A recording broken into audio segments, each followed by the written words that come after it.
Sultan Tree, hallowed spirit of my line, forgive my weakness. My failings have cost us dear.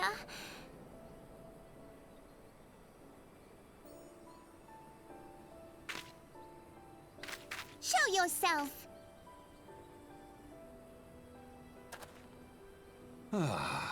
As you command, O Lilira.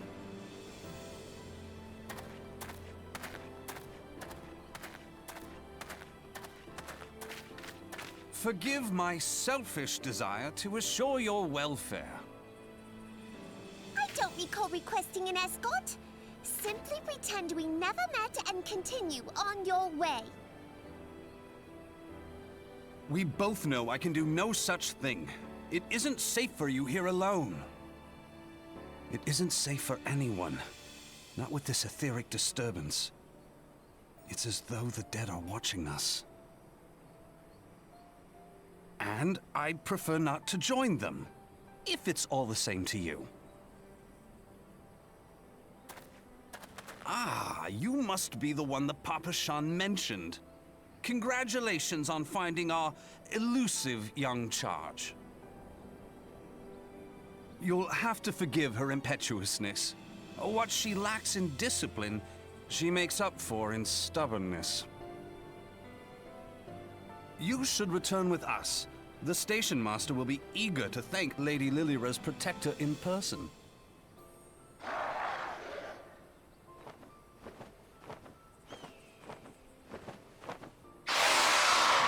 Alas, the station master will have to wait. Dear Lilira, for my sake, please stay out of harm's way. As for you, dear friend, for Lilira's sake, please stay in harm's way.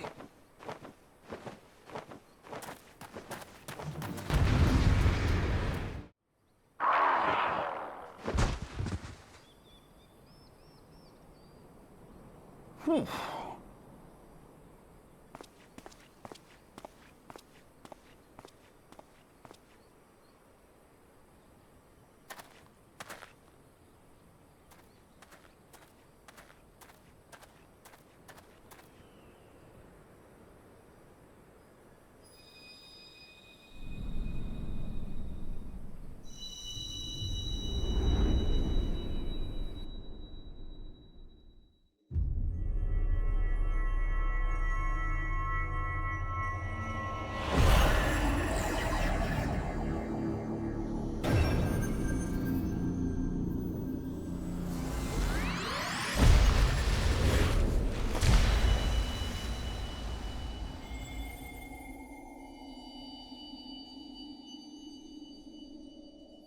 Hear, feel, think.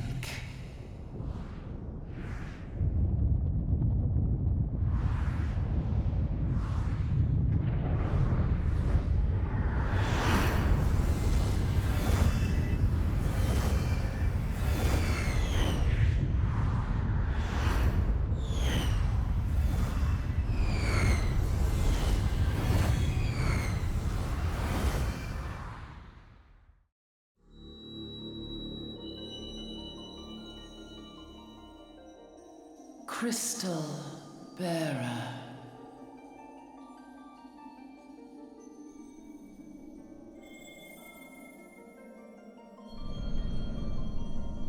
I am Hydaelyn, all made one. A light there once was that shone throughout this realm, yet it hath since grown dim. And as it hath faltered, so hath darkness risen up in its stead, presaging an end to life. For the sake of all, I beseech thee, deliver us from this fate.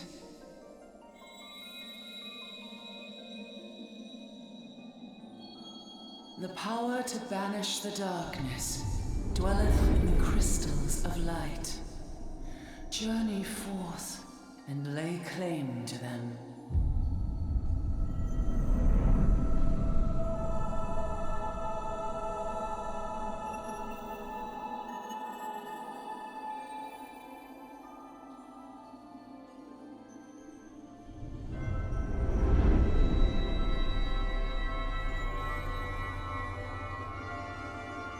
By thy deeds shall the crystals reveal themselves to thee. Only believe, for the light liveth in thy heart.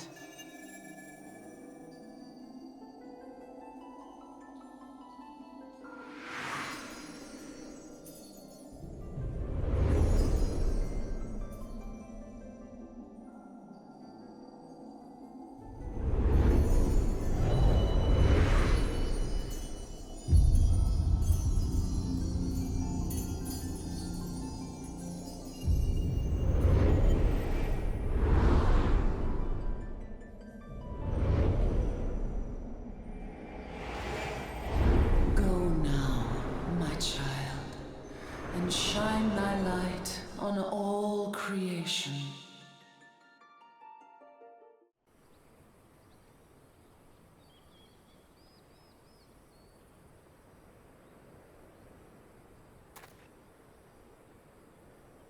Ah, coming around now.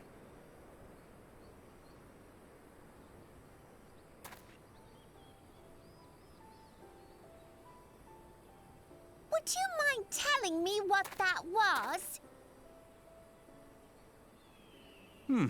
If I only knew. A denizen of the void at any rate. The void scent? Here? But how? The question isn't how, but who. We're not dealing with bookless bandits.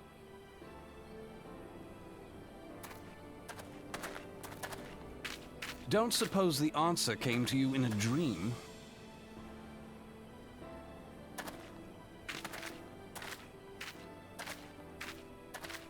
No sooner did you fell the beast than you fell asleep. Too much ether, no doubt. Interesting. I hadn't considered the crystal.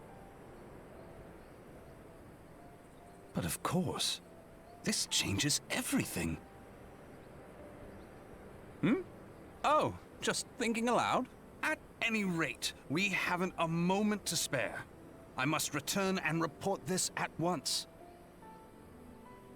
I leave Lady Lilira in your capable hands. How dare you pass me about like a swaddled babe?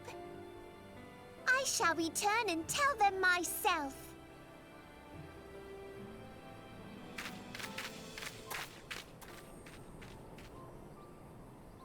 As you wish, your impetuousness. I suspect we shall meet again before long. Until then, do try and stay awake.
exalted vessel of Nalthal, guardian of Thanalan, 17th ascendant to the throne of Uldar, Her Royal Majesty Nanamo Ulnamo presides. Long live Nanamo! Long live Nanamo! Glory to the Glory Sultana! to the Sultana! Forever may she Forever reign! may she reign! They regaled me with tales of a champion amongst champions, once whose tireless service to the crown merited the highest honor we might bestow. Never did it occur to me that it might be you. Bring it forth!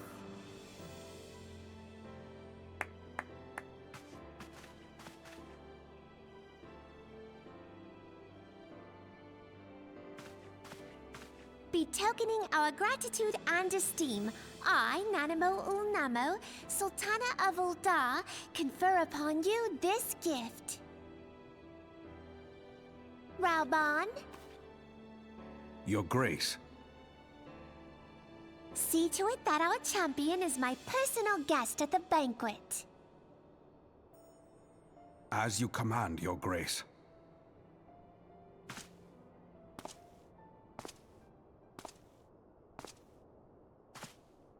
If what they say is true, Uldar owes you a great debt.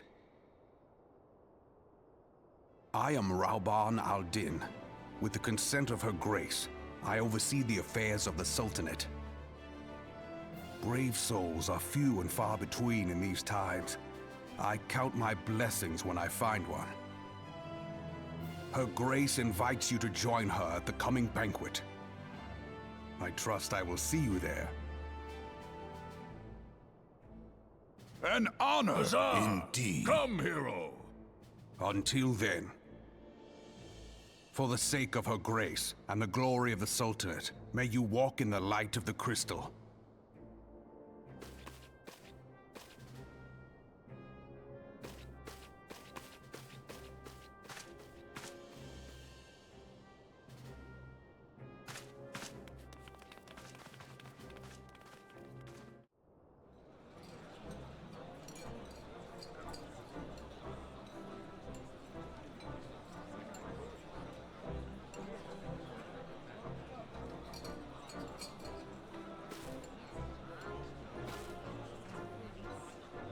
All hail the Sultana!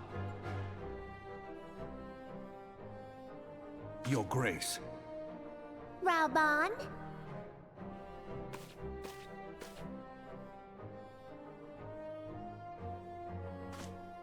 by right of the Royal House of Ul, I, Nanamo, 17th of my line, have summoned you here. We are graced this day by the presence of a hero to Uldar and dear friend to the crown. Honored guests, I give you our champion! And with that, I bid you enjoy the feast.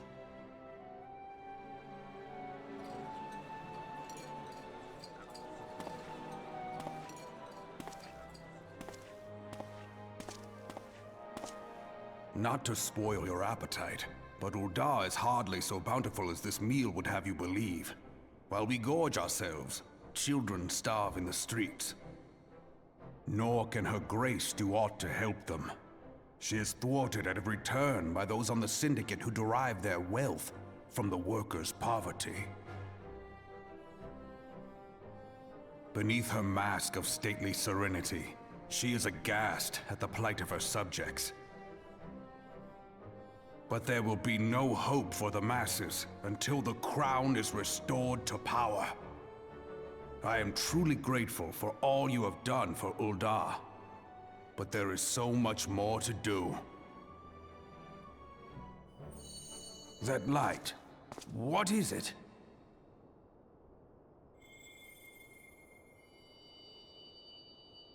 So bright, almost like by the 12. Tell me true, have you been troubled by strange dreams of late? Visions of the crystal? Mayhap you put them down to an excess of ether. Yes, you are like they were. Allow me to explain. Before you came to Eorzea, there were others like you who fought the Primals. Though they were not of this land, when the Garlean Empire threatened the realm, they helped bring together the three grand companies. And they stood with us at Cartano, that fateful day 5 years ago.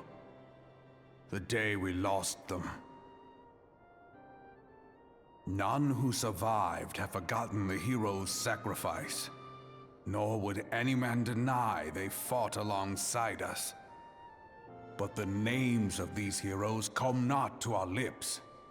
The once familiar pages of their story are now blank to us. And in our mind's eye, their faces are naught but silhouettes amid a blinding glare. It is for this reason that we have come to call them the Warriors of Light. When I look at you, I cannot help but think of them, and of what you might achieve. You must protect that crystal at all costs. It is a gift from Hydaelyn, Mother of All, and one she gave to you for a reason. Yours is no ordinary tale. If I am right, the fate of the realm may yet hang upon your deeds. Only heroes and martyrs are fit to bear such a burden. Let us pray you are the former.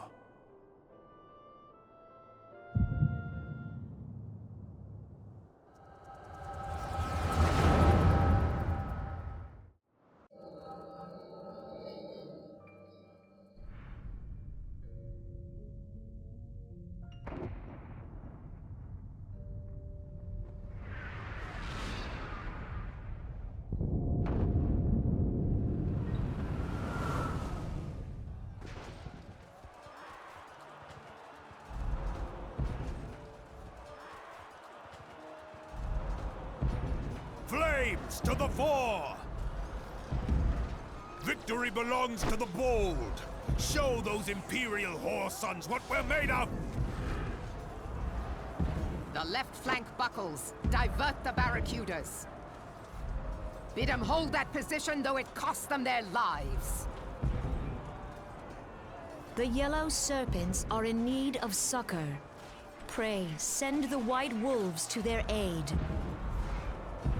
The adventurers risk life and limb for our cause. We must not fail them.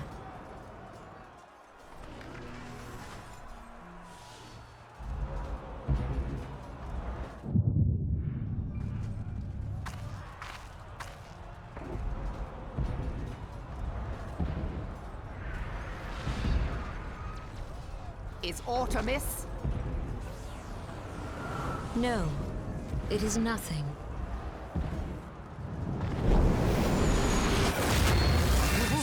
Bloody hells! The barrier won't go down so easily! Eyes forward!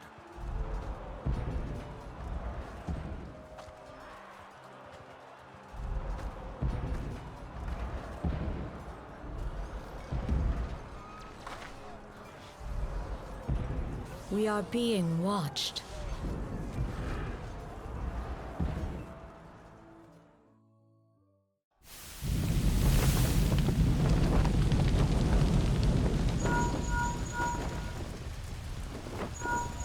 Raging Bull, calling Bloodthorn.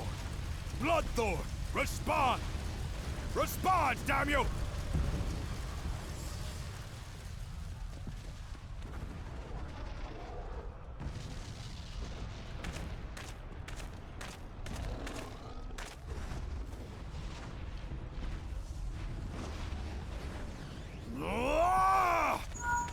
Raging Bull, this is Mad Snake. Respond.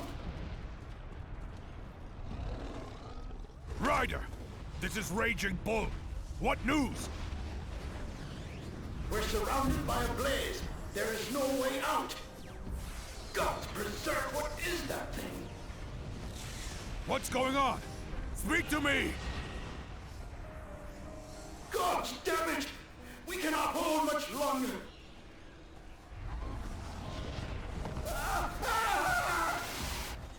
Mad Snake! Mad Snake! Answer me!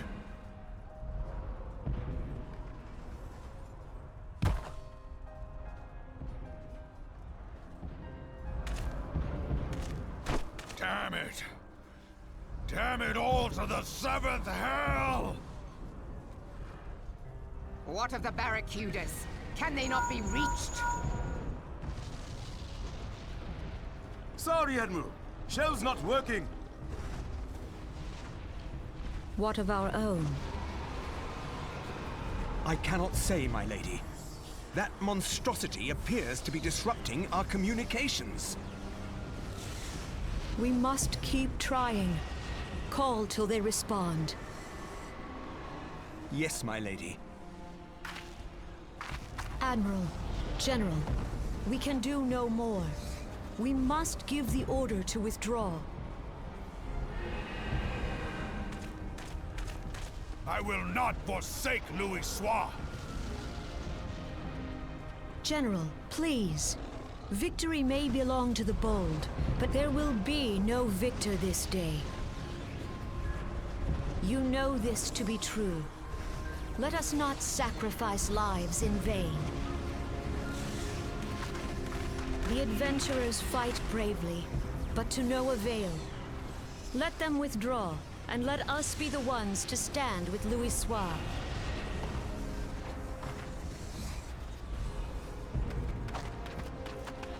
Belay previous orders. All Maelstrom units are commanded to fall back, effective immediately. Give the foreign levy priority. Let the main host cover their retreat and bring up the rear. Damn it! Relay the order.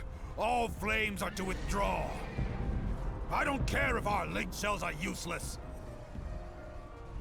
You still have a working pair of legs, don't you? Well, use them, you bloody half-wit!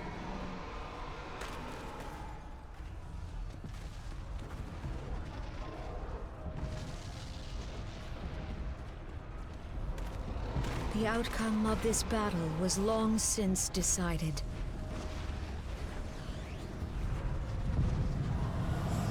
Better to retreat now than risk a massacre.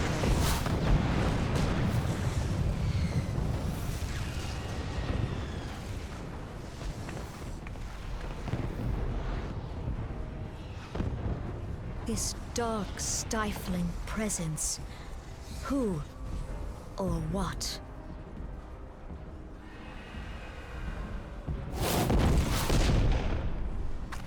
We go to take our place beside Archon Louis Soir. To your positions.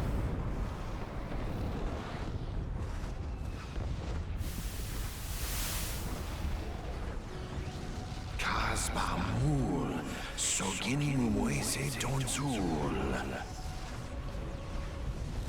Logalo, Asawad Deken Bet Mubut.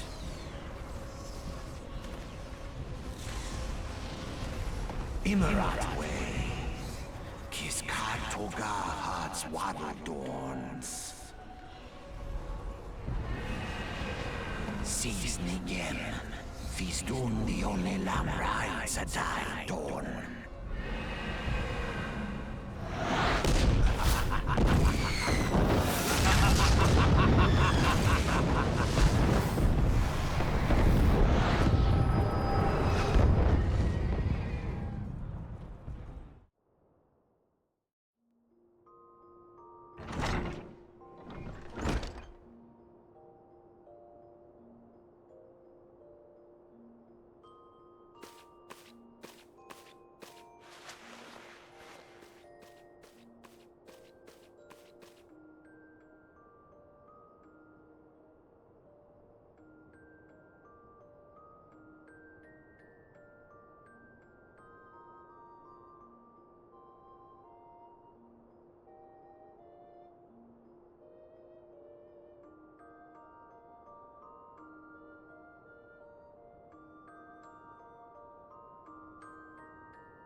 defeat lingers still. 15 years since the Imperial fleet set course for Mordona, led by the Egrios, mightiest of all vessels. Silver Till lay ripe for the taking, and all of Eorzea would soon be ours. Or so we believed. But an innumerable host of dragons met us that day, at the heart of which flew the great Midgard Zormer. Though we succeeded in slaying that lord among worms, the dread serpent's defeat was bought at too high a price. Our invincible flagship is lost, and all hope of victory with her. So ended our glorious conquest.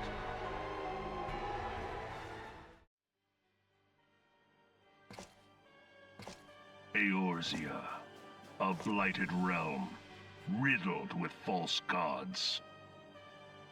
Twice now it has eluded the Empire's grasp.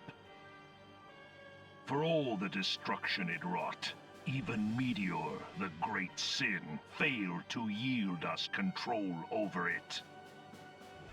And for this failure, the realm has sunk deeper into depravity. It is twisted beyond all reckoning, rotten nigh to the core. Yet, it must be saved. Only Garlean rule can bring order to Eorzea. It falls to us to deliver the misguided masses from their ignorance. We are of one mind, Lord Van Balzar.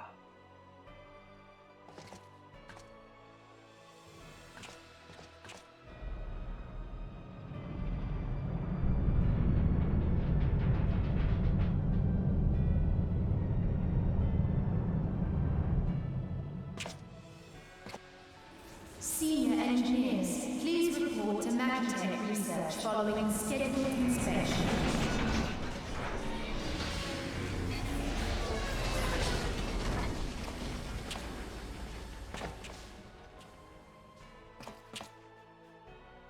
Hey, is the Legatus really planning to take another tilt at Eorzea? Hey? What hole have you been hiding in? We're in the midst of preparing for a new campaign, and a huge one at that.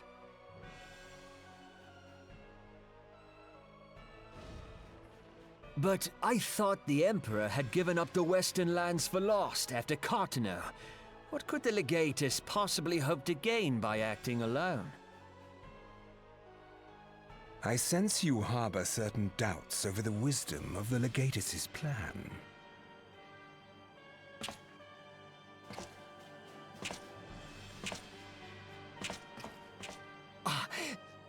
My lord! Please, call me Nero. Tell me, where were you born? Othard, my lord. Alamigo, my lord. Ah, codename Hummingway, I presume. I don't know what you... Silence. Your denials will not change your fate. I assure you, Frumentarium sees all.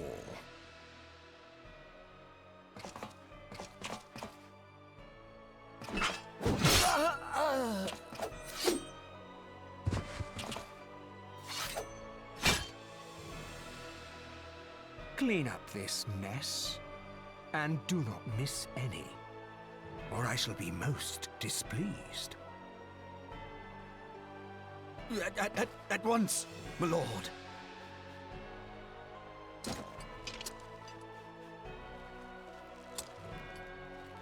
Garland, soon you will be made to know the true power of Magitech.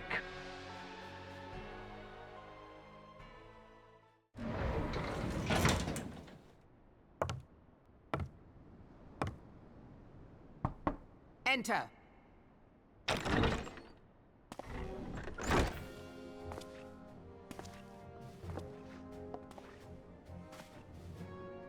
So the silver-tongued merchants send an adventurer to speak for them. It appears the Uldans place great faith in you. This way.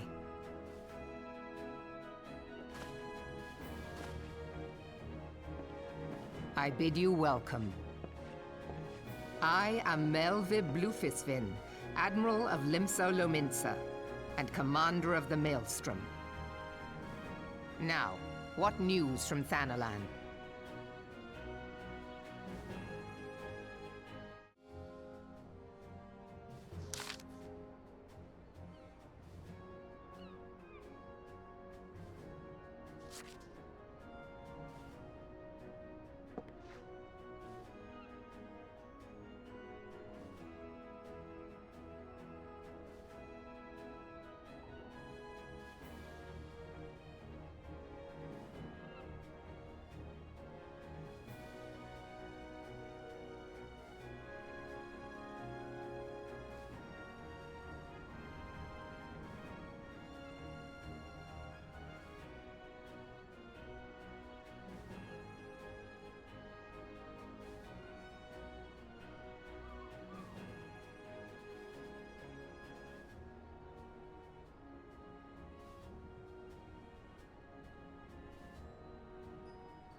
So you are the Ul'dan envoy.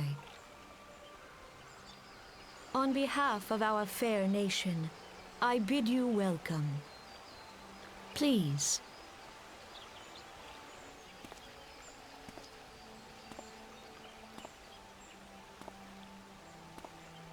Allow me to introduce myself.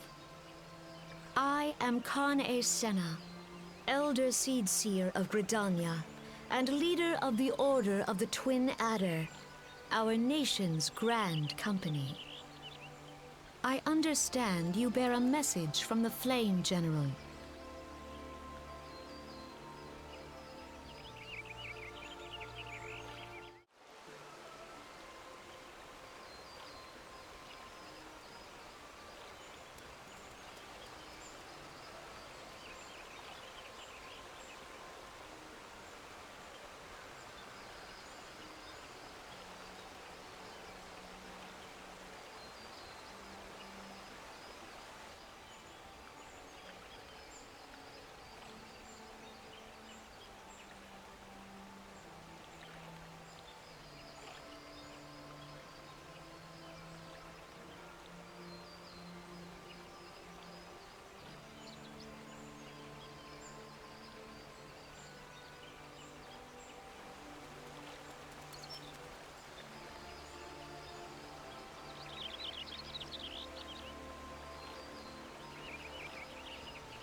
So you're the adventurer of whom I've heard so much.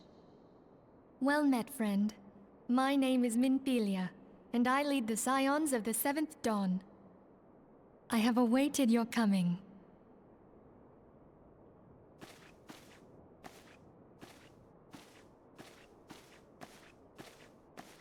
Please, be at ease. You are among friends here.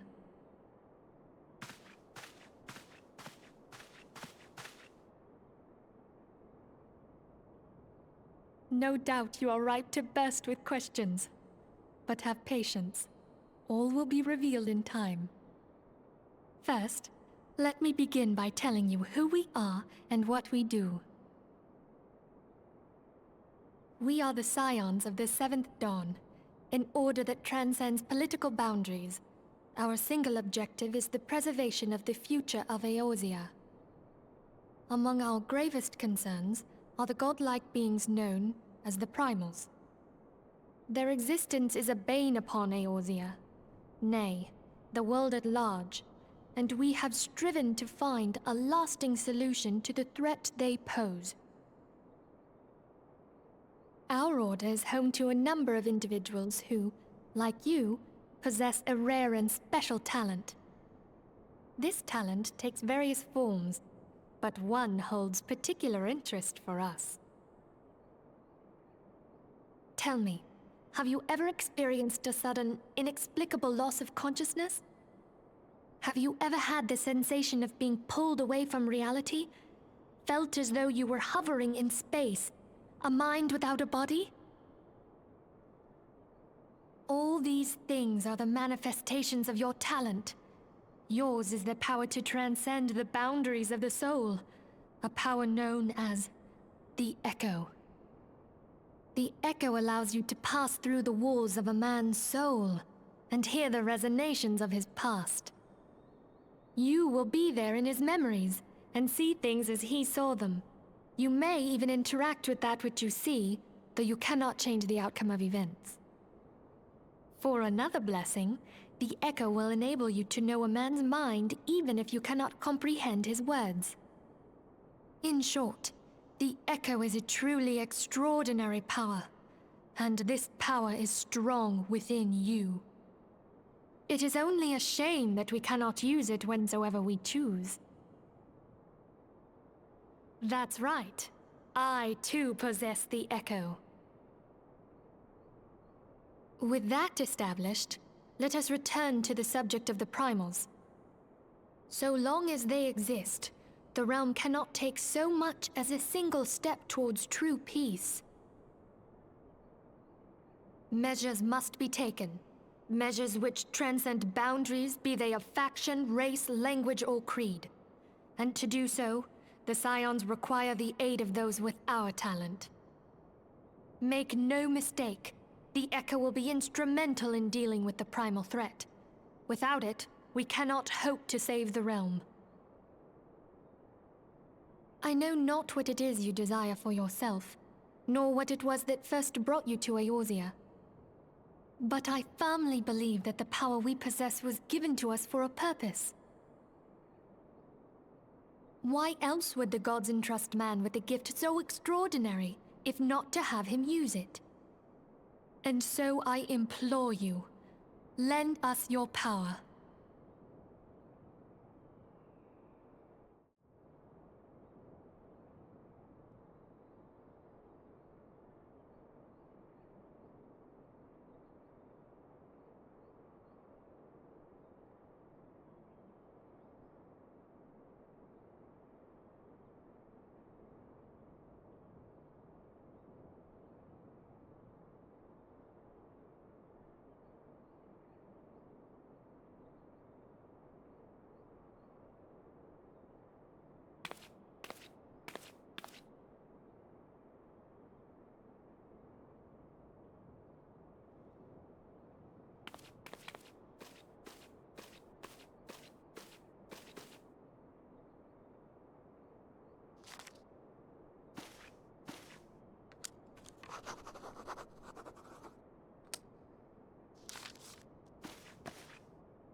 I take it you will help us. Wonderful! I knew you wouldn't let us down. But come, I would introduce you to your friends in the Order. Tell me, does the name Sharlayan ring any bells? It used to be one of Eorzea's 6 city-states, and was situated in the northwest of Aldenard. The Sharlayans were the keepers of wisdom both old and new. Their mastery over magic and ether was unsurpassed, and even the Garleans knew to fear them. Among their number, there were a noble few who devoted their lives to safeguarding the future of Eorzea. When the realm began its descent into chaos, and their countrymen fled for the motherland, they alone chose to remain here. These noble men and women were called the Archons. Those same brave souls stand before you now. The masked woman is Ida, and beside her is Popalimo. The two are charged with surveying the Twelveswood.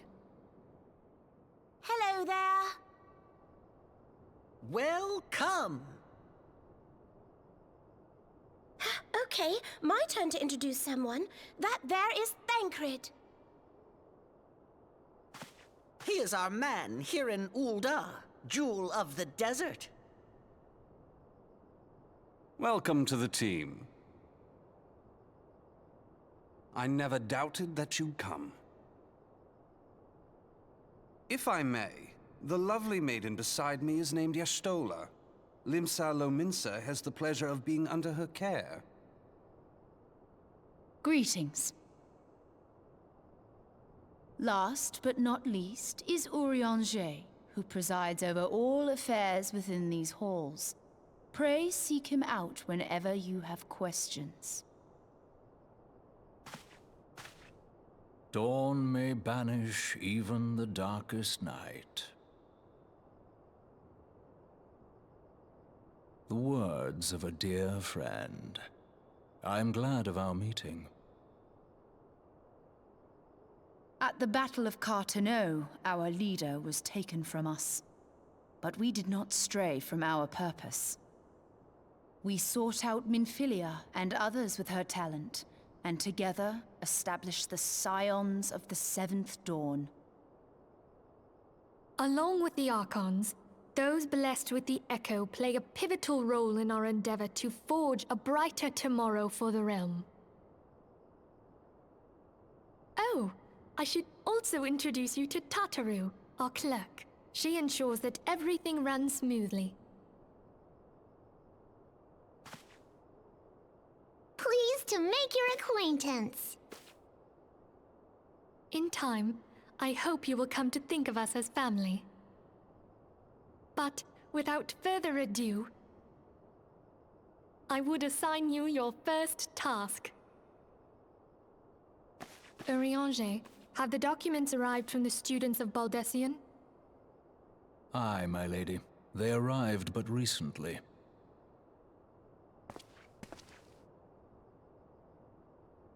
We have received a request for aid from the Immortal Flames.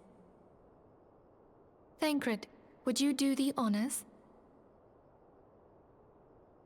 It would be my pleasure. Some days ago, a crystal caravan registered to Amagina and Sons mineral concern was waylaid and divested of its cargo. But there is more. Within a bell of the robbery, several people were reported missing from the shantytown outside the city. At a glance, one would assume the involvement of bandits, kidnappers, and coincidence. Such crimes are hardly uncommon, and the Immortal Flames deal with their like almost every day. However, this time we have reason to believe that a primal is involved. Aye, the evidence left behind implicates the Emolja, who are known worshippers of Ifrit.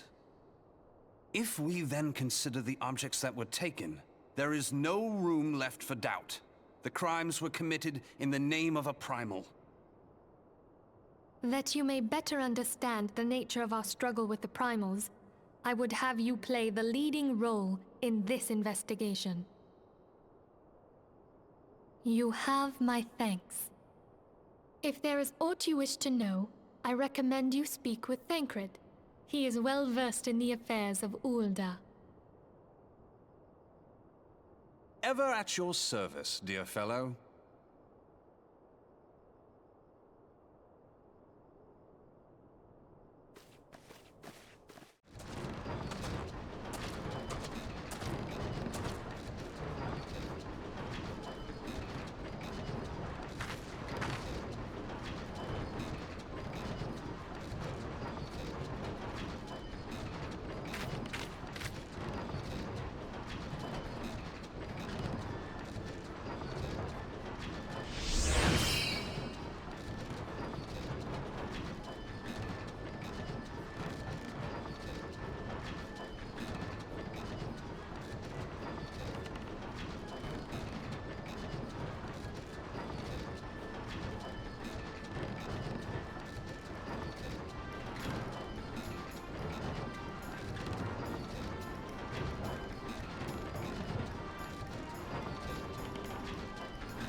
Behold, 'tis the Sultana Nanamo herself! And Roban as well!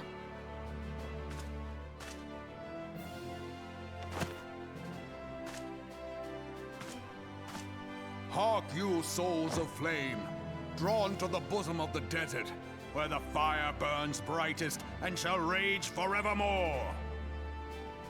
Hurrah! Rauban!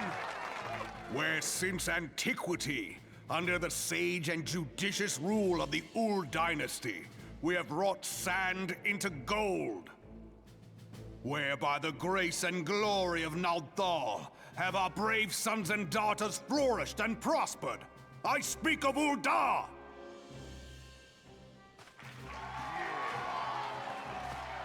There, at the Flame General's back flies the Grand Company's standard. Note the sigil. The golden scales of order balance the jewel of prosperity with the flame of might. Great and many are the gifts our nation has given the realm.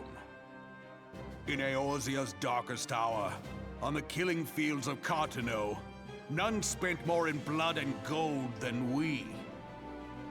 Thus was the 7th Imperial Legion laid low. So that's how it happened. How soon history forgets. Yet many left our gates, never to return. Let us pray for our absent brothers and sisters, that they might know happiness in the great beyond, as Thal's honored guests. If the fates were fair, the price we paid that day would have bought us victory. Alas, they are not. And now, but 5 years into this 7th Umbral era, the spirit of sacrifice which granted us our strength is all but dead. Look around you. What do you see? A people divided, downtrodden, and enthralled. Where are the merciful alms of the rich? Where is the just steel of the righteous? I ask you, is this the great nation our brothers and sisters gave their lives to save? You who call this living, dishonor the name of the immortal flames. It is but a slow death. Our enemies surround us. The savage hordes of the Amalja wait beside our roads, strangling the lifelines of trade. Meanwhile, the Garleans make mock of our borders and despoil our land of its natural wealth. We stand on a precipice, yet we do not act. Whether trader or soldier, monetarist or royalist, all must recognize that a divided Ul'dah stands to fall. Victory and fortune walk hand in hand. Ye who seek glory and wealth, look not to what little you can snatch from your neighbor, but to the boundless wealth of the world beyond. Now is the time to unite. Now is the time to ride forth. In the name of the Sultana, I beseech you. Line not your own coffers, but those of the immortal flames. Seek not to prosper from Ul'dah, but to restore her to prosperity. As the realm prospers, so shall Ul'dah. As Ul'dah prospers, so shall her people. Ya for Ul'dah! Together we are one.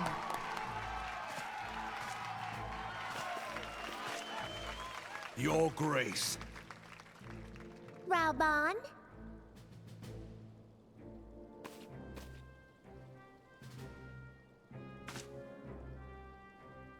People of Ul'dah, I, Nanamo, 17th in the line of Ul, address you. Much has been made of the wealth of Ul'dah. Yet those who measured that wealth in coins and carats are gravely deceived. For the true wealth of Ul'dah lies in the health, happiness, and hopes of her people. Beloved subjects, I bid you raise aloft the torch of Uldar, that her flames might serve as a beacon for all Eorzea to see. Long live Nanamo! Glory to the Sultana! For victory and fortune, stride fearless into the Inferno, for we are, by fire, reborn!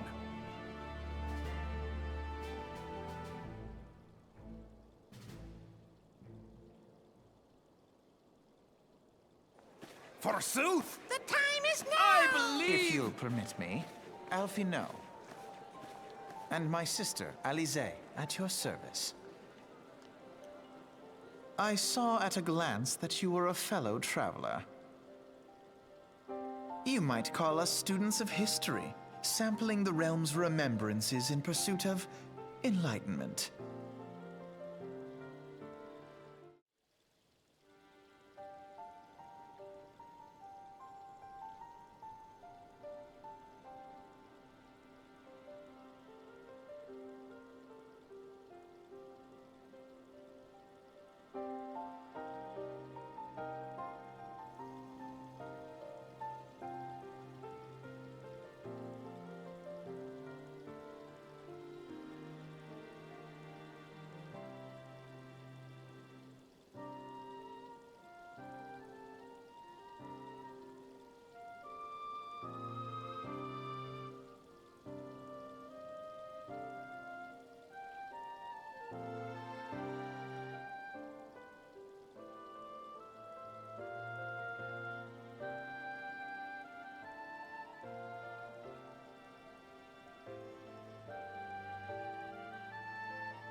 I lost my son to the Calamity.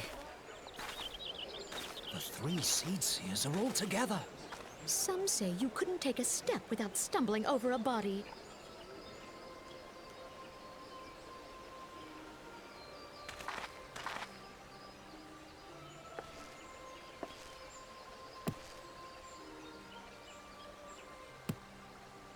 Our forebears were once strangers in the Twelveswood. Fearful of the Green Wrath, they hid themselves in the dark recesses of the earth. Yet they dreamed of basking in the dappled sunlight of the forest. Through great effort, they proved their worth to the elementals, and were granted a place beneath the boughs. So it was that Gridania was born, some 5 centuries ago. Working hand in hand, the Hyur and the Elysian settlers sowed the seeds of our civilization, and soon they were joined by folk of all races. So nourished by the waters of unity, and blessed by the light of the matron, Gridania flourished into the great nation it is today. Do you see the Gridanian standard? There, hanging behind the Elder Seed Seer. The entwined serpents represent the unity between Hyur and Elysian. An elegant symbol, do you not agree? In accordance with the will of the elementals, we have embraced a life of peace. Alas, Our neighbors have not always sought the same for themselves, nor for us. Though we Gridanians have no love for war, we have still less for those who would threaten our way of life. Ever have we fought to protect the sanctity of the Twelveswood. When the Garlean Empire brought its war of conquest to Eorzea, we rallied under the noble standard of the Twin Adder that we might push back the encroaching darkness. And it was we who prepared the ground for the reformation of the Eorzean Alliance, that all the peoples of this realm might stand united against the common threat.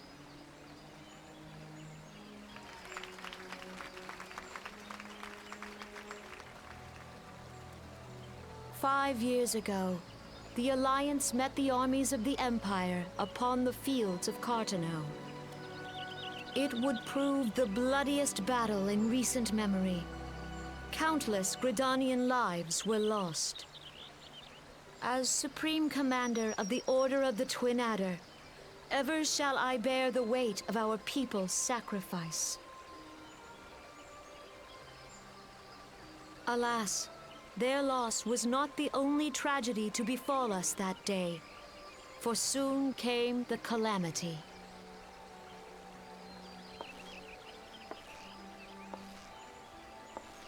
The scars borne by our forest are a constant reminder of its violence. Our lives have been irrevocably changed, each waking hour a struggle to survive.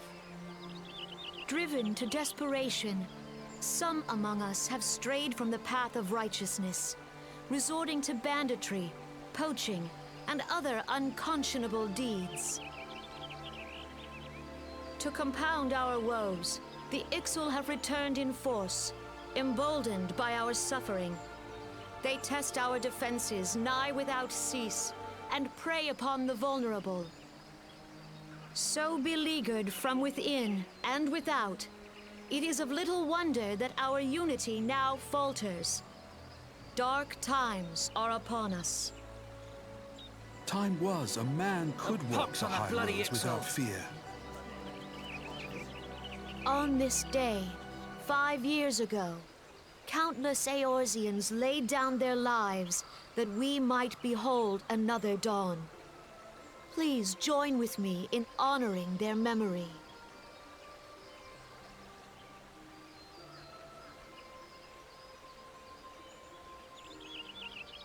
And how do you propose to honor the memory of those you cannot remember, pray tell?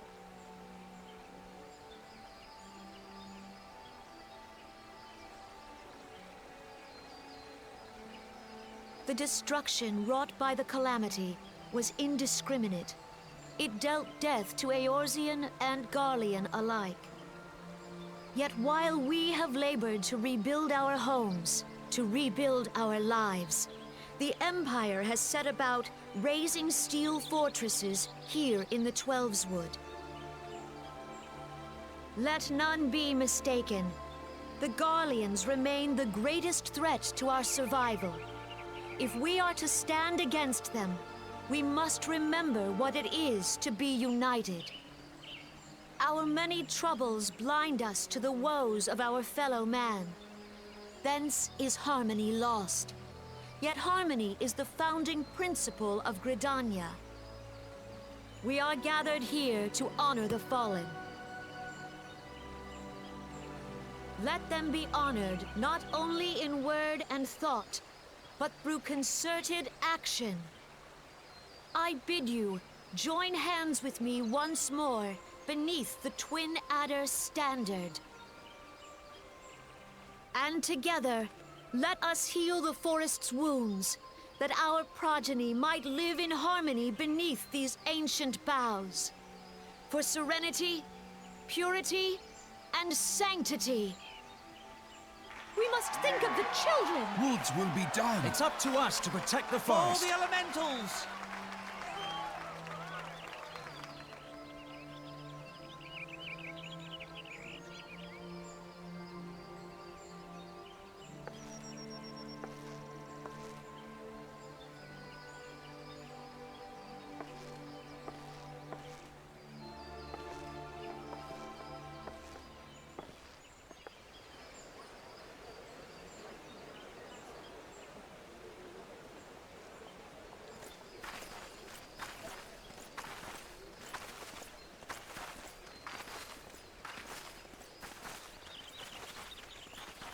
If you'll permit me, Alfie No. And my sister, Alize, at your service. I saw at a glance that you were a fellow traveler. You might call us students of history, sampling the realm's remembrances in pursuit of enlightenment.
The Garleans are another matter altogether. So much for our alliance.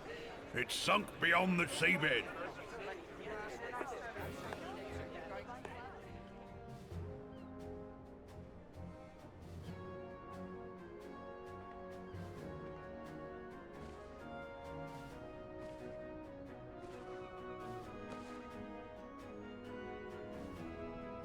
Brothers and sisters of the sea, hearken unto me. Look upon this, our mighty crimson standard, and tell me your hearts do not swell with pride.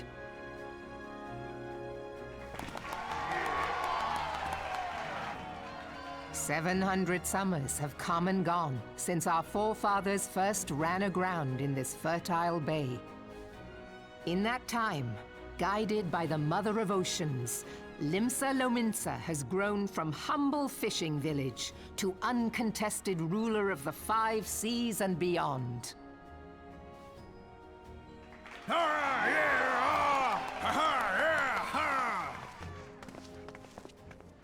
Did you look as the Admiral bid you? It is a rather stirring standard, I must say.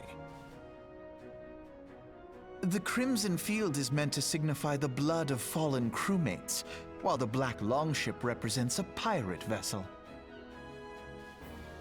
When the Garlean Empire marched upon Eorzea, we assembled beneath the Maelstrom Standard, and our grand company was reborn.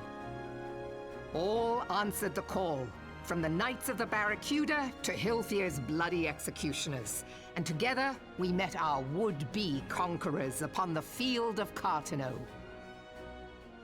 That day, the world bore witness to the united strength of Limsa Lominsa. I swear to you no army ever fought harder or with more courage, yet many of ours did not survive. Join me now in remembering those who fought in the name of freedom and fell, May their souls be returned to the sea.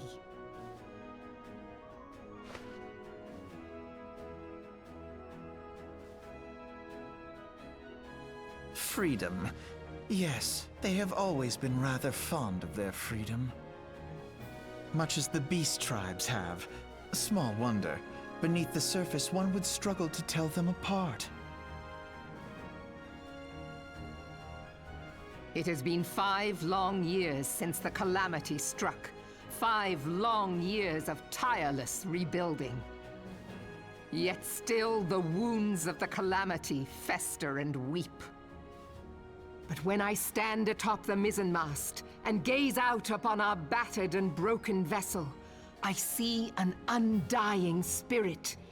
Did we not build all this from the wreck of the Galadian all those centuries ago? Shall we not do so again? Yet there are those who would see this ship of ours sink beneath the waves of the restless Rotano. The Sahagin creep ashore seeking blood for their accursed god. Those fishback The Sahagin bastards. have risen? While the mines of Ogomero spew forth kobolds who push ever south, despoiling our lands as they go. These savage beast tribes will be the first waves to crash against our creaking hull. And behind them swells the grim tide of the Garlean Empire. Even now the Curs fly their flags within our borders. Doubt not, but that they will be upon us ere long. We are well nigh surrounded. Yet there are those among us who would rather turn their swords against their crewmates than our cannons against our foes. How can we hope to repel our many enemies when mutiny breeds below deck? There is but one course left to us. One bearing that will bring us victory over the beast hordes and the Empire both, and see this ship safe to port. We must mend the rift the Calamity has reopened twixt Pirate and Maelstrom, and stand fast with our adventurer brothers against the coming tempest. Mark ye well, a crew without unity is no crew at all. 'Tis but a mass of drowned men. To me, then, brothers and sisters of the sea, gather beneath the undying crimson standard, and pledge me your strength, your skill, your wisdom. And with the guidance of the navigator, this great vessel of ours shall ride the waves, till sea swallows all! Long live the Admiral! Mervyn! Gather the lads! Oh, where's me cutlass? I'll follow ye to the 7 hells, Admiral!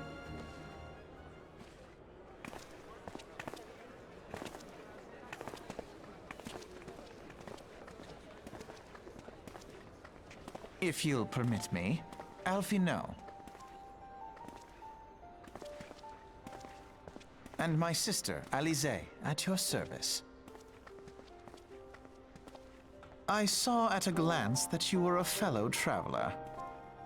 You might call us students of history, sampling the realm's remembrances in pursuit of enlightenment.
The gods only know what grand company our adventurer friend will keep. The wheels of change are in motion regardless. Brother, are you certain this course is best? Whatever do you mean, dear sister? The so-called remembrance ceremonies were little more than standard waving rallies. As though the Calamity and 7th Umbral era warranted scarcely a mention. Well, of course they were standard waving rallies. Since you are so observant, mayhap you noticed what mention was made of the Warriors of Light? None. I suppose they must have forgotten the heroes who spared Eorzea a fate worse than the Calamity? No, dear Alizé, they haven't forgotten these details. They have elected to omit them. Deep are the wounds the Calamity inflicted upon Eorzea. So deep, in fact, that the realm still bleeds. Needless to say, the beast tribes and their primals do little to alleviate the pain. So, the task of salving Eorzea's wounds falls to the scions of the 7th Dawn, with a little help from our friends, the Grand Companies. Remembrance will yield no remedy. If our world is to heal, we must put the horrors of the Calamity behind us. Our grandfather would never entrust the fate of the realm to despots who rewrite history to their convenience.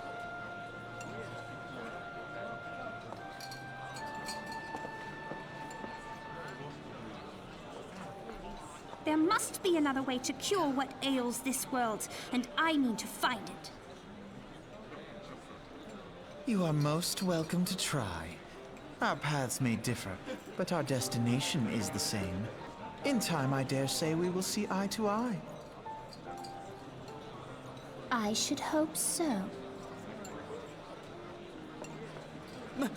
My lady! We are to escort you! Hope does not come into it. We share the burden of this fate, dear sister, and will prevail together or not at all. The salve will serve not only to close up our present wounds, but prevent old ones from opening anew.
Now, having set aside the formalities,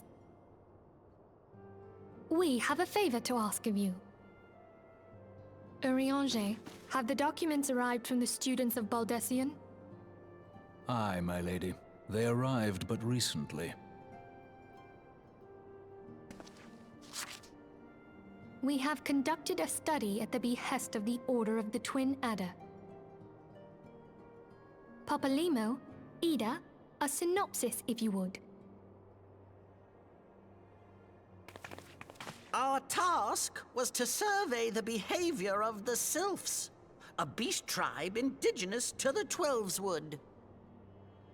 Oh, how to describe them. They look like gisselcreens, floating ones, that worship the primal Ramu. Ahem.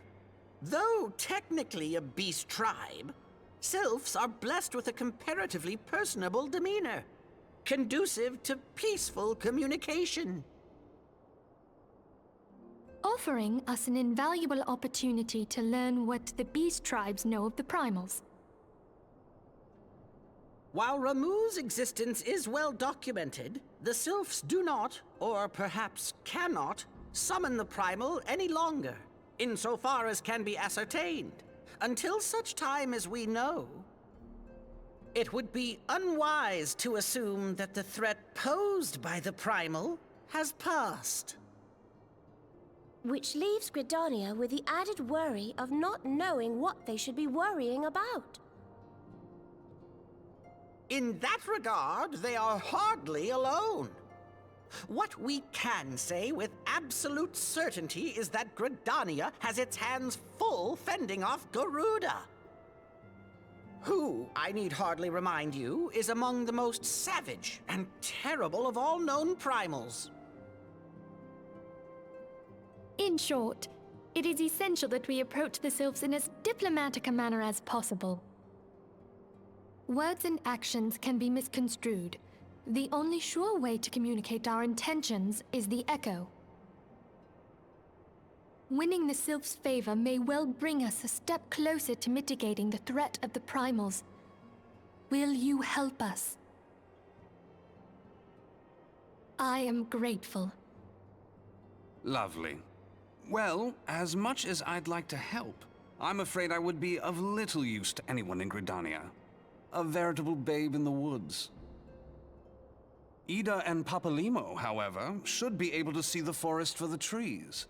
Is that not so, Minfilia? Indeed. You are willing?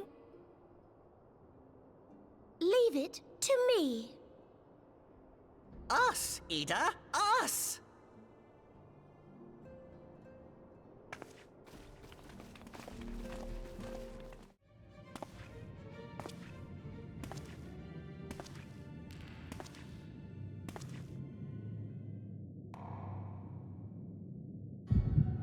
Darkness.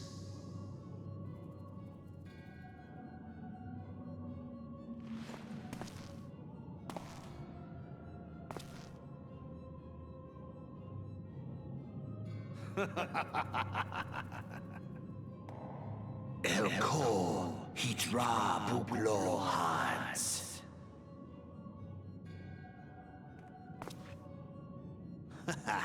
Seize that on Rajadorn. Thagon well rogue.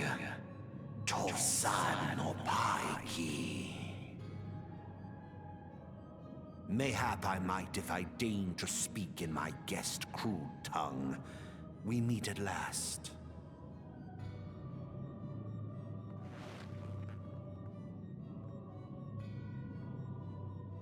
I am Lahabrea of the Asians, servant to the one true God.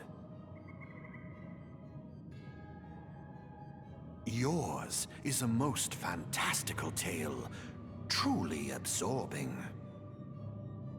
It is a tale to tell Eorzea's children before bedtime, and it will soon be dark, bringer of light. The Dark Minions.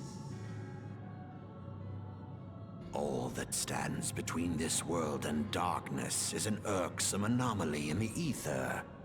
The Echo. Yes, yours is a most fascinating tale. Alas, like all good tales, it must needs come to an end. But fear not.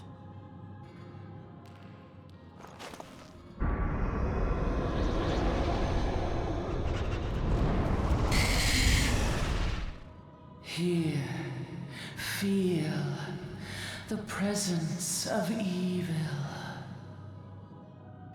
For the end of your tale is but the beginning of another. The tale of the crystal's demise.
The Maelstrom requests our assistance. Concerning the kobolds they sent such copious notes on, I presume? Yes. And no. It has more to do with their findings, which portend a peril far greater than any beast tribe. What sort of peril? The worst kind. A tribe of kobolds in the vicinity of Limsa Lominsa has reawakened Titan.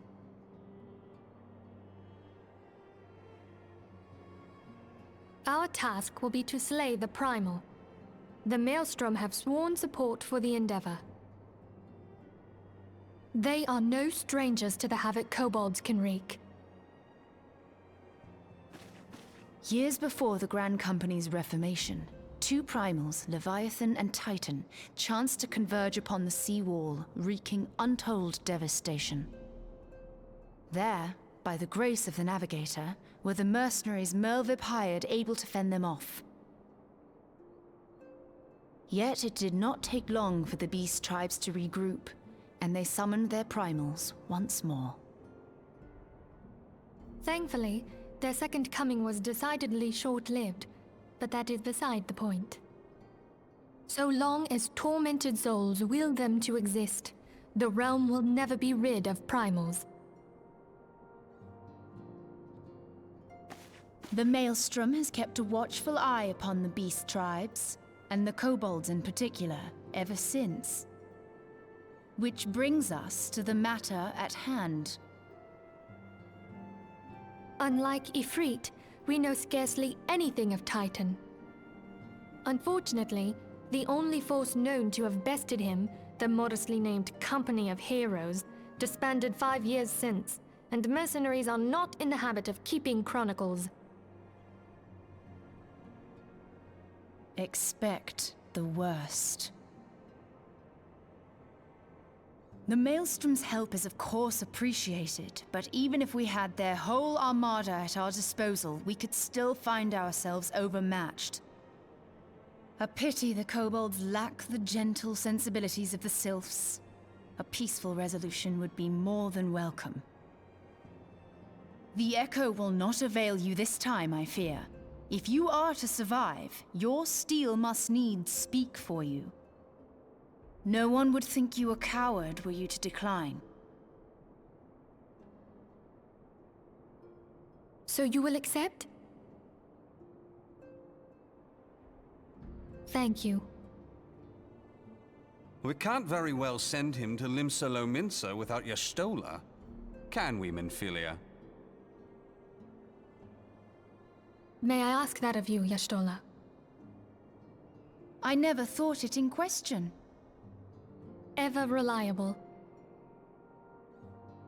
Very well. We will spare no effort to win victory. You may count on the full support of the Scions of the Seventh Dawn. And all not afield will aid the fight from afar. Thancred, Ida, go to the Grand Companies. Tell them of our plight and solicit their support.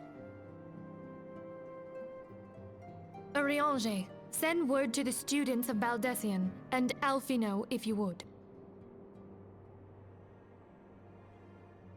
Papalimo, compile all the information we have on Titan, little though it may be.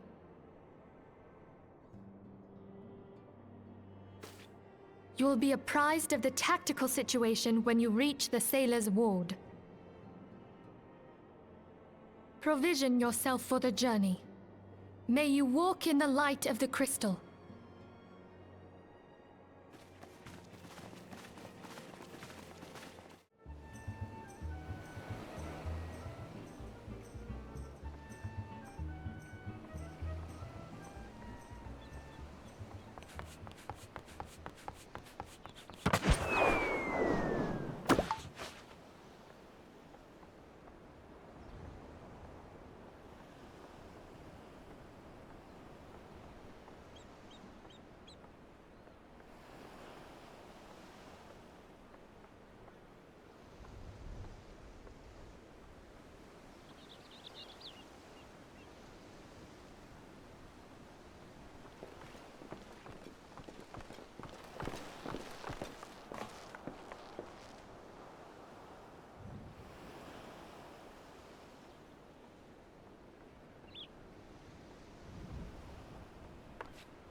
We'll be awaiting your return at the Waking Sands. There is much to discuss. Godspeed.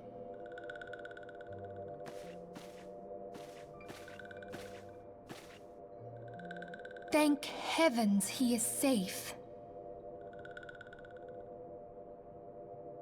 Louisoix, do you see? Your light shines brightly in this one, and in time, it will illuminate the realm once more. Oh!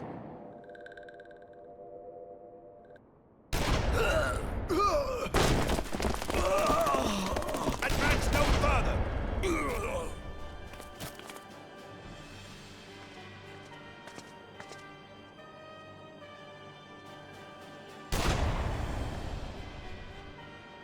We have come for the one who slayed Ifrit and Titan. Bring him forth, or you shall know no mercy.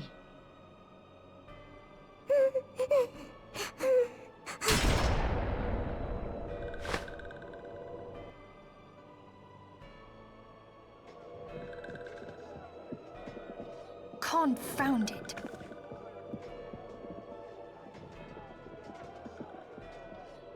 Stay out of sight. I would leave a message with you.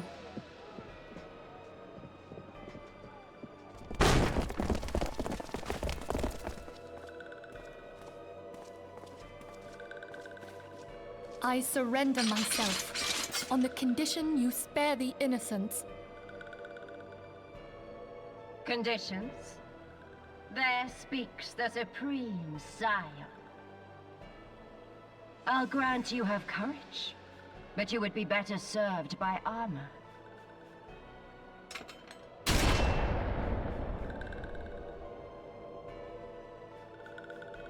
Search all you will.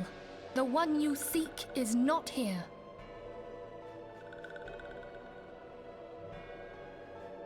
So it would seem.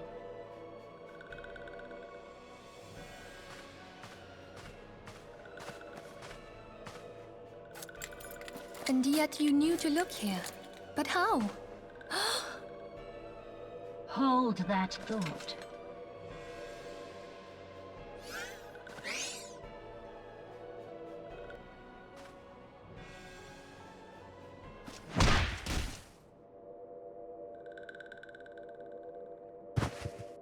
No!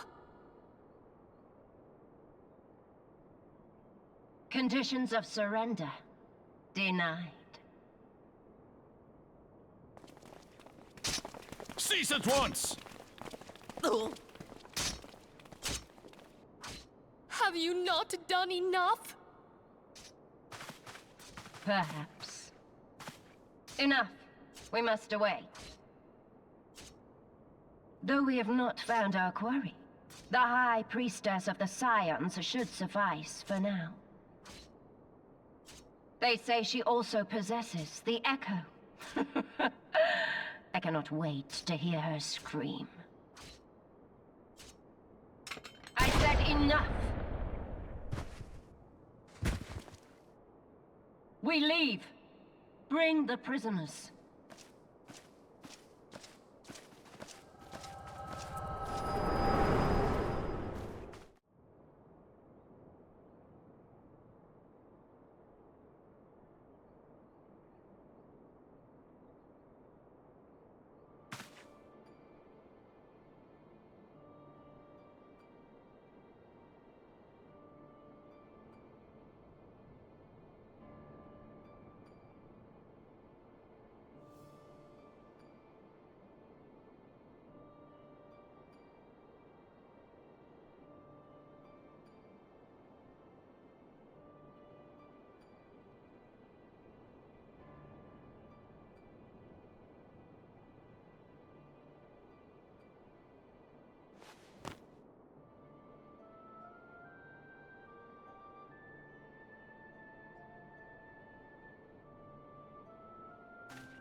I fondly hoped that I might be the first to speak with you.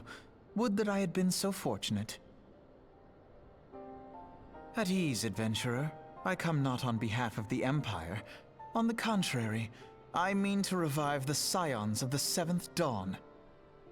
And to that end, I have come in search of a legend. The greatest engineer of our time, Master Cid Garland. I have come for you. I fear you are mistaken, child. He is but a poor soul who bore witness to the horrors at Cartano. I beg of you, leave us in peace. Wait,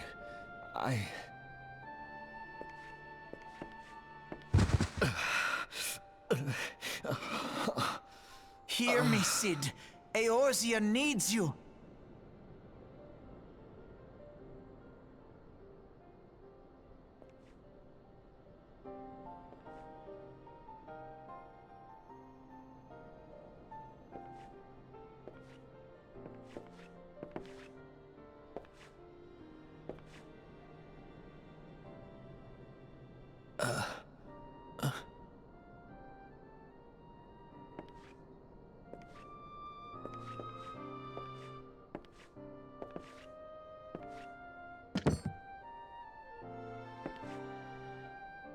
Cid, was it?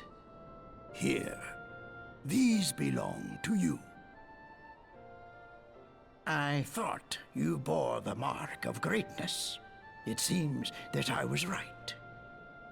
Our time together was all too brief, but it felt as though my son had returned to me. You have brought joy to an old man's life. But it is time for you to help those who truly need you.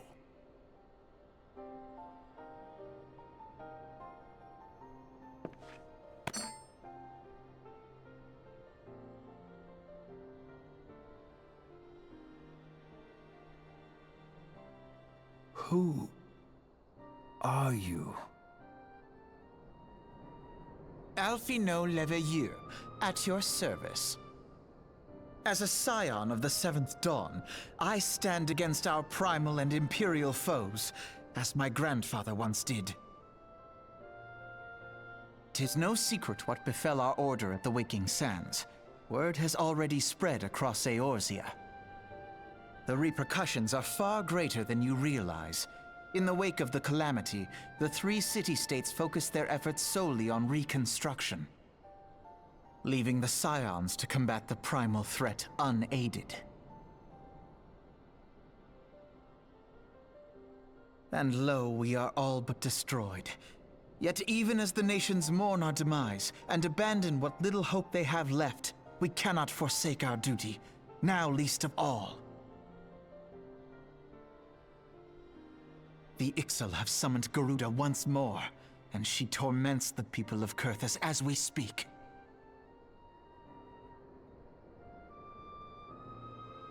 Her appetite for destruction far exceeds that of other primals. Worse, in her present incarnation, our Baldessian colleagues believe she surpasses both Ifrit and Titan in strength. Yet, therein lies an opportunity. Were we somehow to defeat Garuda, it would serve as a warning to the other beast tribes that even their mightiest gods can be felled. If we are to face our foe, we must first circumvent the tempest that shields her sanctuary. And for that, we need an airship. Your airship, Cid. I have an airship? Yes, Cid, you do. Your very own airship. It was last seen in the skies over Gridania, not long before the calamity. So let us begin our search there. An airship? My airship?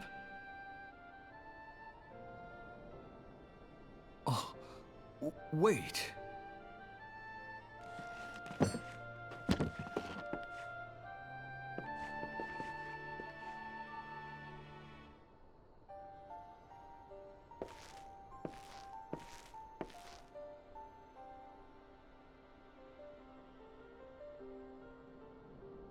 Come, let us put an end to the primals. Together, we will show the world that the Scions are still a force to be reckoned with.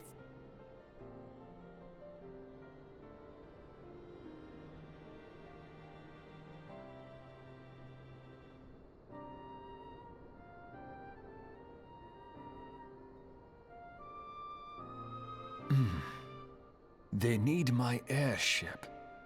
They need me.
There.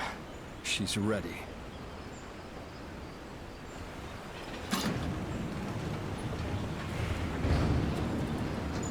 Ah, she stirs.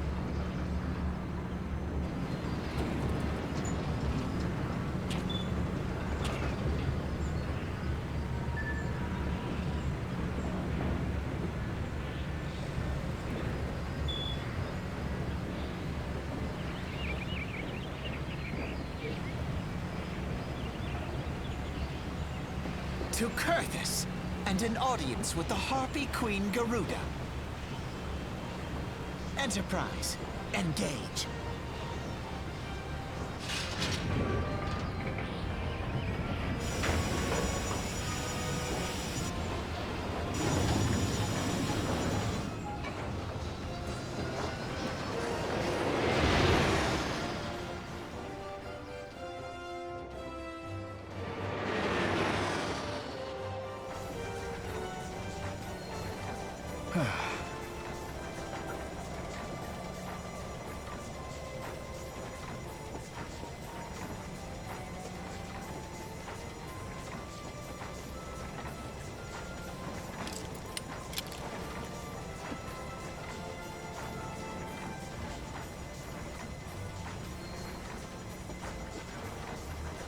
Damn it!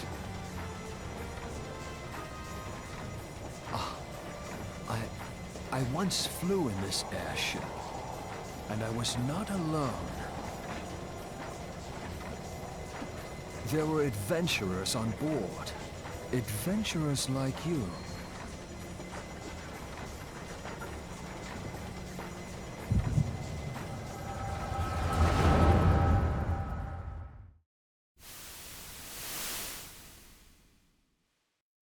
Just how long have I worn these damn goggles?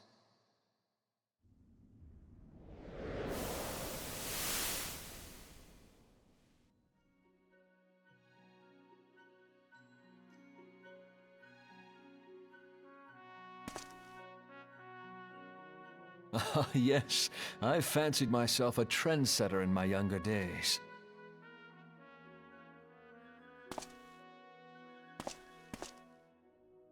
The young prodigy, admired by all, exactly like his father.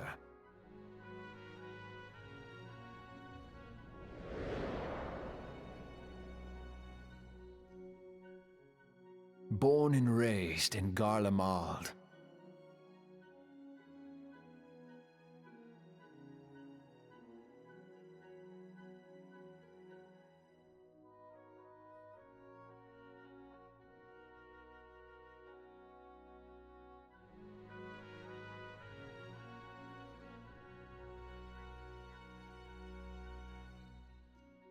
It was only natural that the precocious young student should become an engineer. Had his father not done the same?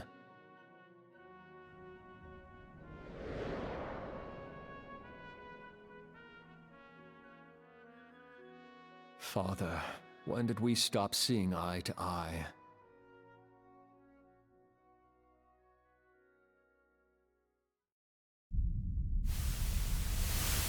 When did Meteor become your everything, and your loved ones cease to matter?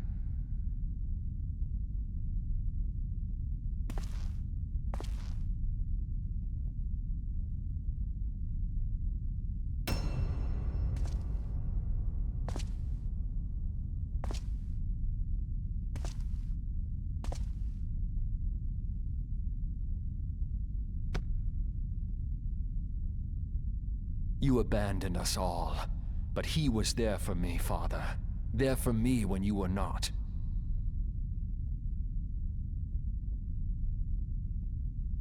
Though he proved no better in the end. Gaius was just another man, with an all-consuming obsession.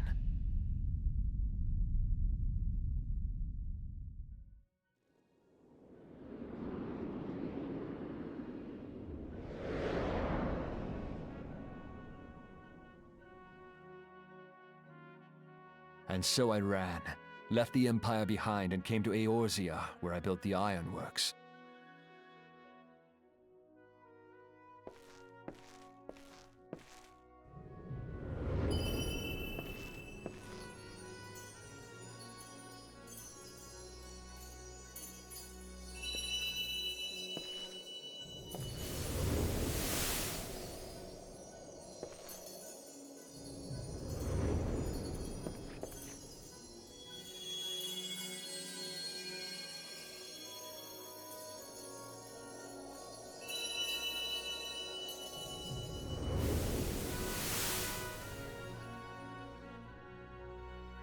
Ah yes, it was then that I first donned these goggles.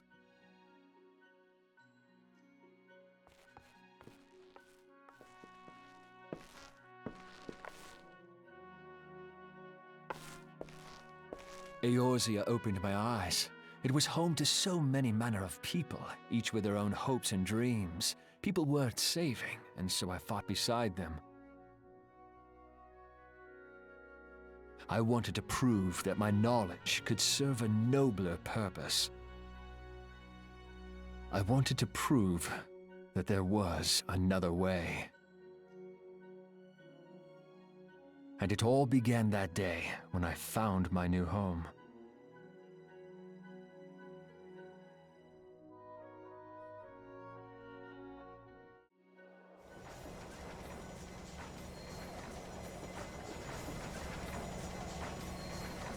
I had forgotten how wonderful it was.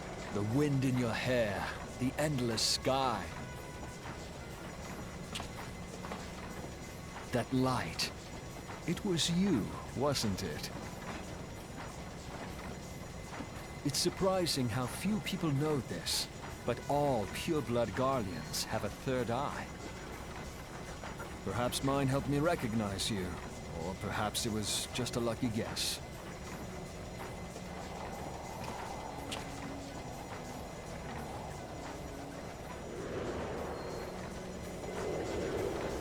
The Enterprise was made for this, to carry Eorzea's protectors into battle. I am proud to be able to call her my own. Sid? What exactly do you remember? Alphinaud, my boy. Sorry to have been such a burden.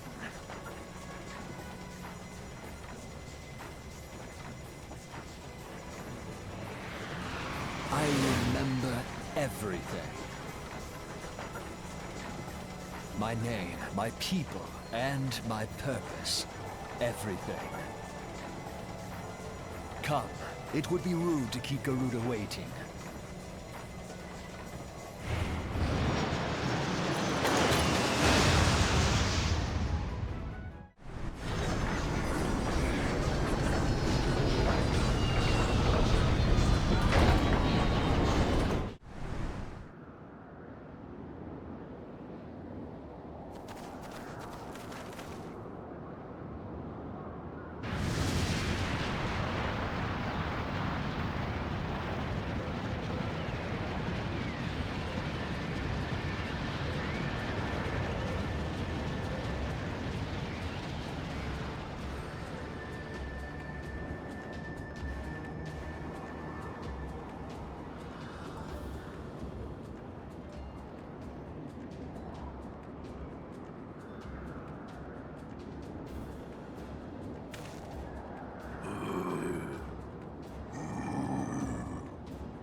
Why do you not tremble at my might?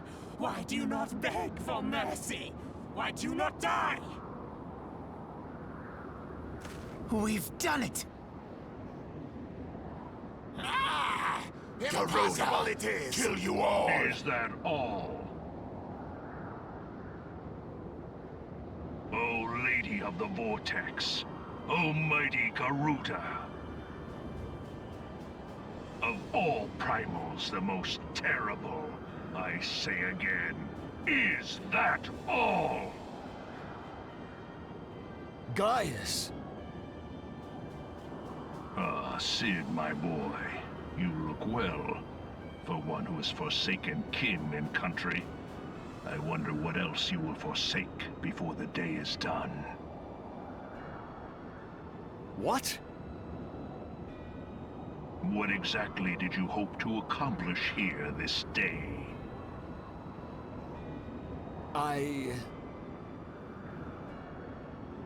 Well, I shall accomplish far more.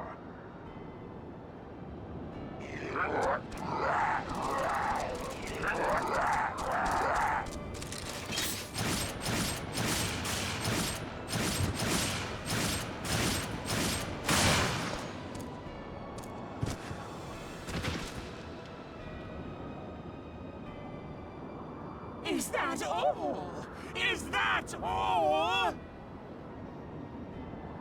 Insolent mortal! I shall make you suffer! That foul stench! I see now. She has touched you! Very well.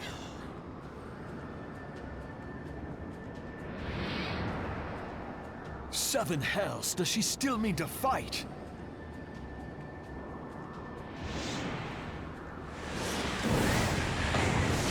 Our Lord of the Inferno Almighty Ifrit brought us succor in our hour of need. Save us, Titan, Lord of Crags! It hurts us so! The pain! The pain! What is she? 12 preserve. She cannot mean to...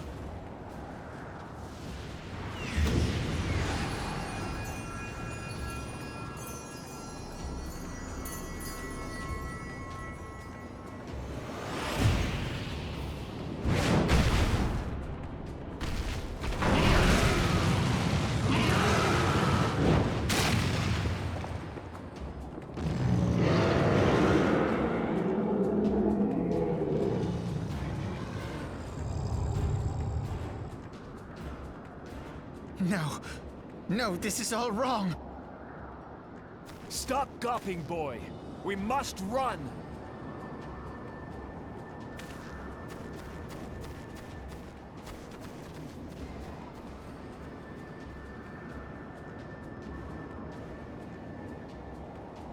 Surrender yourselves unto me! I would feast upon your ether! None shall stand against the wind!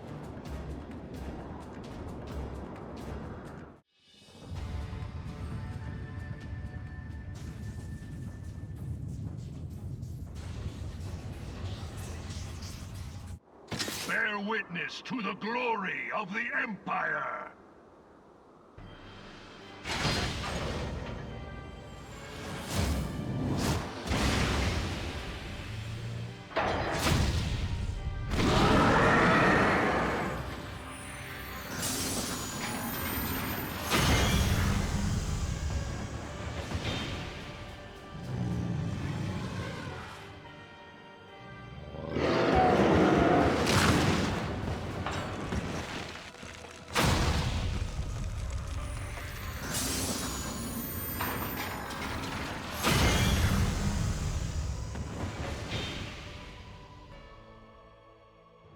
It is you who will suffer, Garuda. Ancient Alleg had ways of dealing with your kind. Now, look on their ultimate weapon, Icon, and despair.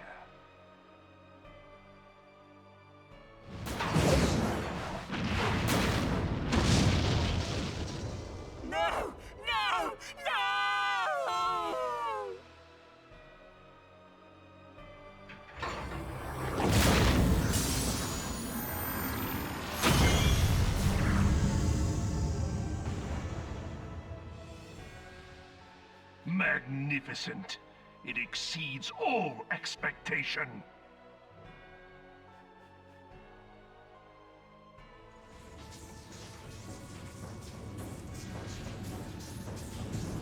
With each primal it consumes, it grows more powerful. A marvel, is it not?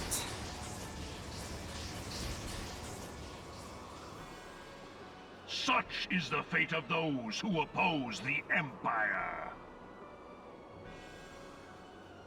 There will be no warriors of light to save you this time. If your leaders are as wise as they are reported, they will surrender.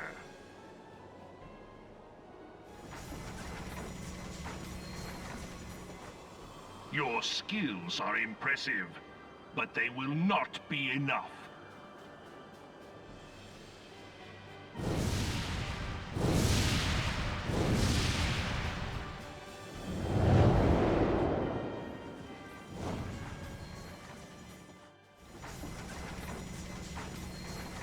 XII, have mercy.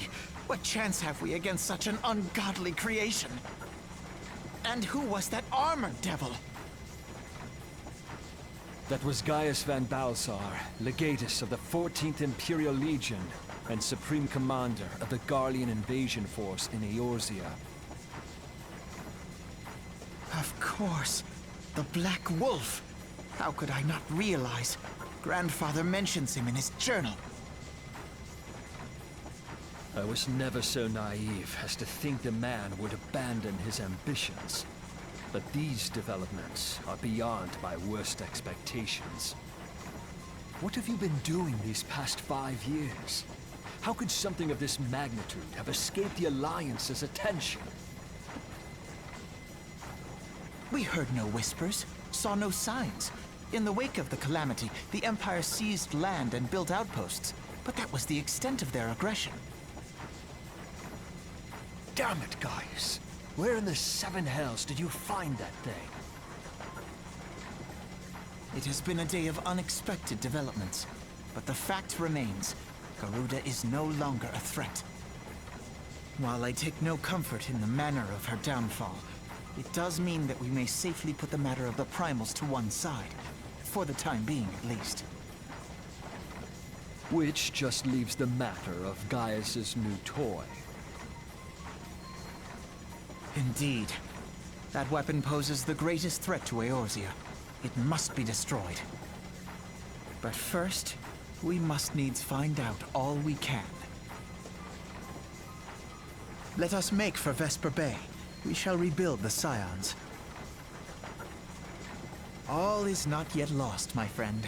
For we bear the light, and shall surely lead our people from the darkness.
Hear, feel, think.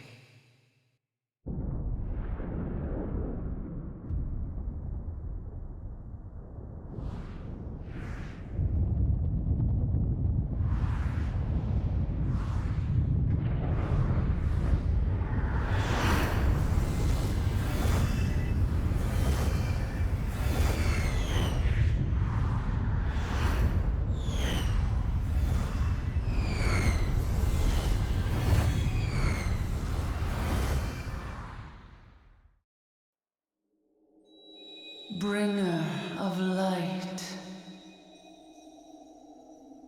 brave gatherer of the crystals, thy soul burneth bright. I am Hydaelyn, all made one. Hearken unto me now, for the darkness doth begin to spread. Wear thee the bearer of the crimson brand, for he is the avatar of shadow, whom death attendeth always. The crystals shall be thy salvation, thy blade and shield both. Steel thyself, for at the appointed hour thou shalt stare into the heart of darkness. Go with caution, my child, but fear not, for I am ever with thee.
You have spirit. That I will allow. Yet you struggle to the benefit of none, least of all, yourself.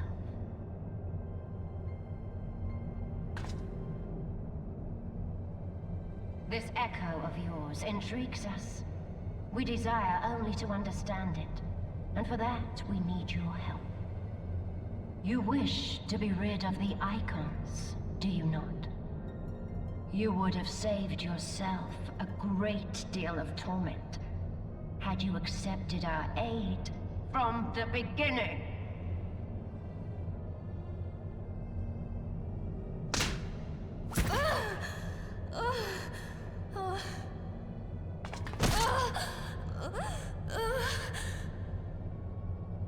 Tell me everything, and I shall end it quickly. Refuse, and though you beg for death, you shall not have it. Which will it be?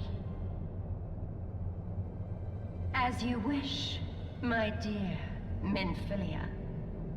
Unpleasant though it will be for all concerned, you leave us no choice but to employ more rigorous methods of study. Be so kind as to deliver the prisoners to Castrum Meridianum. Yes, milady!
the leader! Kill the rest!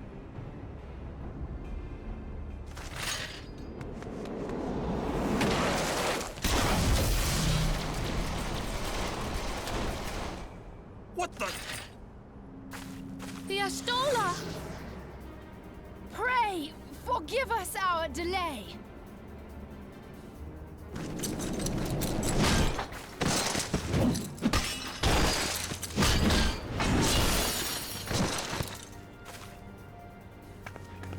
Papolimo, Minfilia. Ida! What took you so long? Well, it's nice to see you too.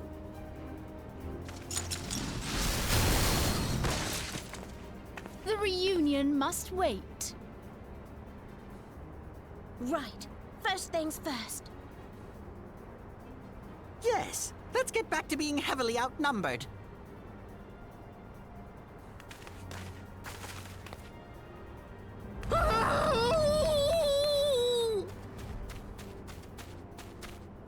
You ditched your Magitech armor.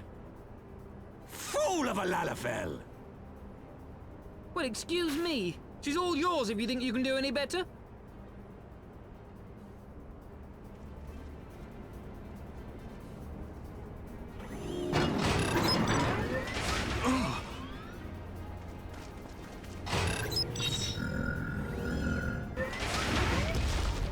But there's no one in there.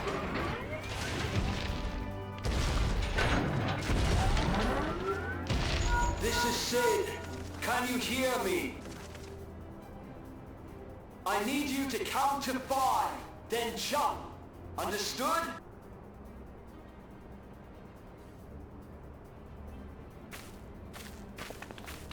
One.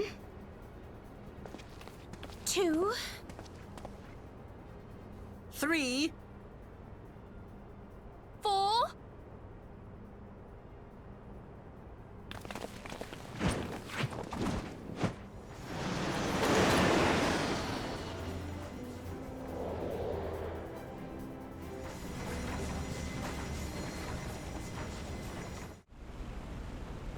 I know not which is more pitiful, the charlatans who rule Eorzea, or the masses that clamor for their implausible panaceas. I see that which they cannot. This realm founders for want of a ruler with true power, the power to cast down icons. If you continue to deny this truth, it is the people who will suffer. Embrace reason.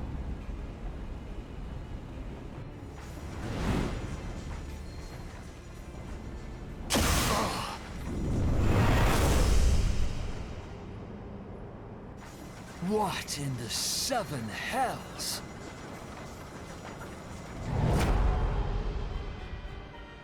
Oh no. It's here.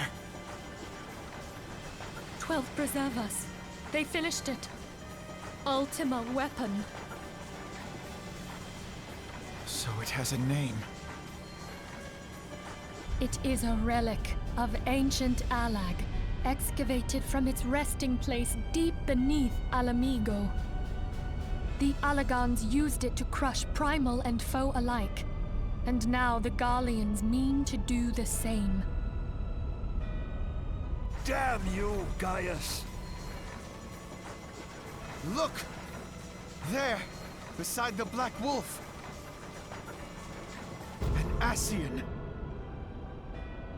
An overlord, no less. His garb attests to that. La Habrea. It could only be him.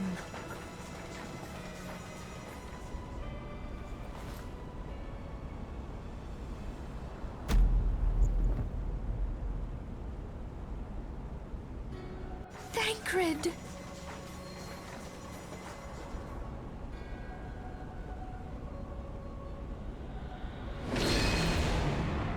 He was La Habrea? No. No, this cannot be!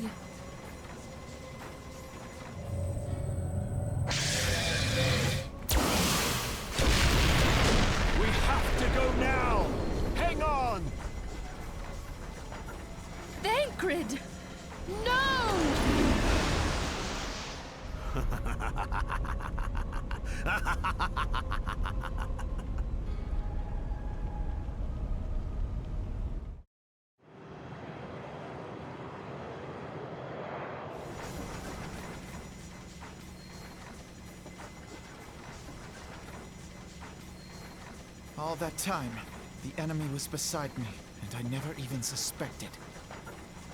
And to think that it was I who suggested that Thancred investigate the Ascians. How could I have been so blind?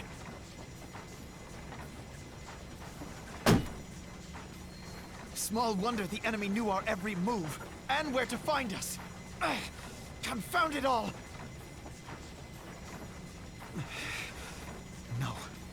No, this is not the time for self-doubt. The Alliance leaders staked their hopes on the Scions, but now they believe us all dead or missing. When they learn of the Empire's new weapon, we cannot be certain what they will do. We must go and offer them what assurances we can that defeat is not inevitable. Cryle? This is Minfilia. The situation I may am have in taken some an haste, ill so turn. forgive me if I seem brusque. But the battle is far from over. Is it ready? And so long as we stand together, Wonderful. there shall I'm ever sorry be to hope press, of but we victory. need it urgently. How soon can it The be people of delivered? Eorzea falter for want of such hope. I am in your Let debt, us my provide friend. it. Let us bear to them the tidings that the Scions of the Seventh Dawn are returned.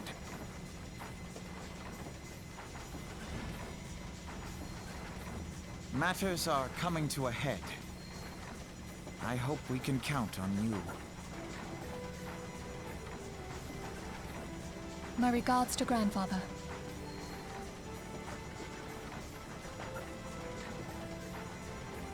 I am ready. Let us pay a visit to the Council of the Alliance leadership.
We keep treading the same ground.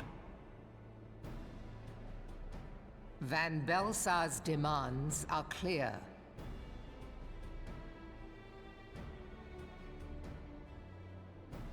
Alas, our minds are not. I've never been one to shy from a fight, but if this weapon of theirs can do all they claim...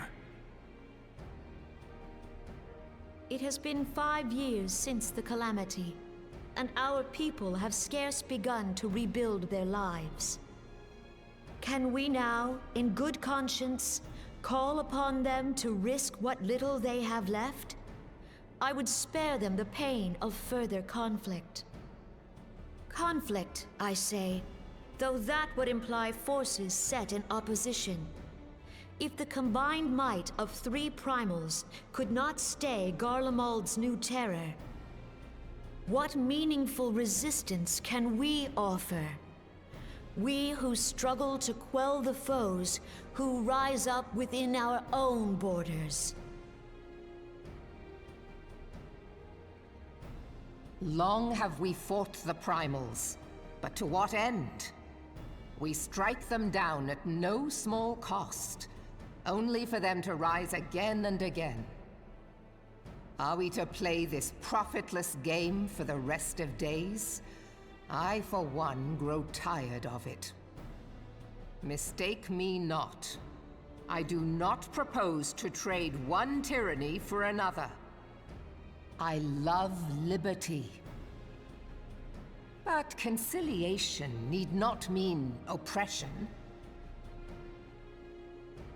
By the 12, though neither of you cried surrender, your every word betokened it.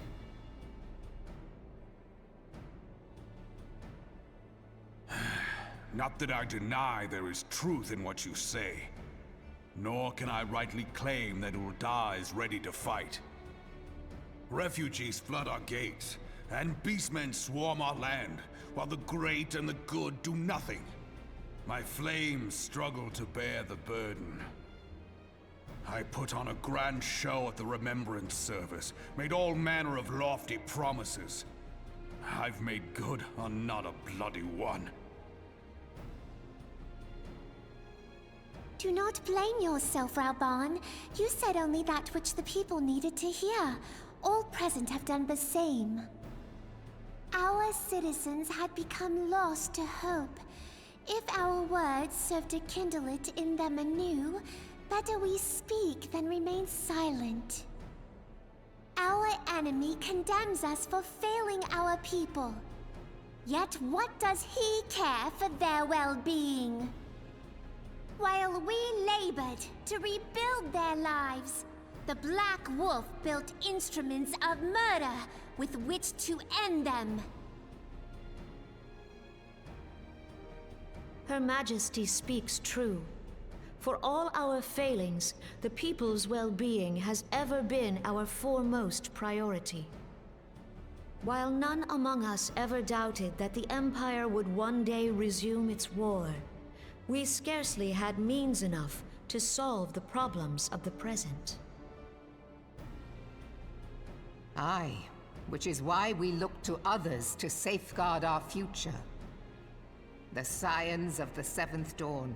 Alas, they are gone, and the Black Wolf is at our door.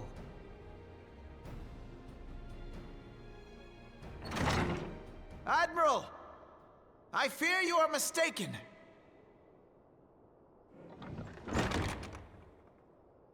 Alphinaud? Minfilia? And 7 hells! Master Garland?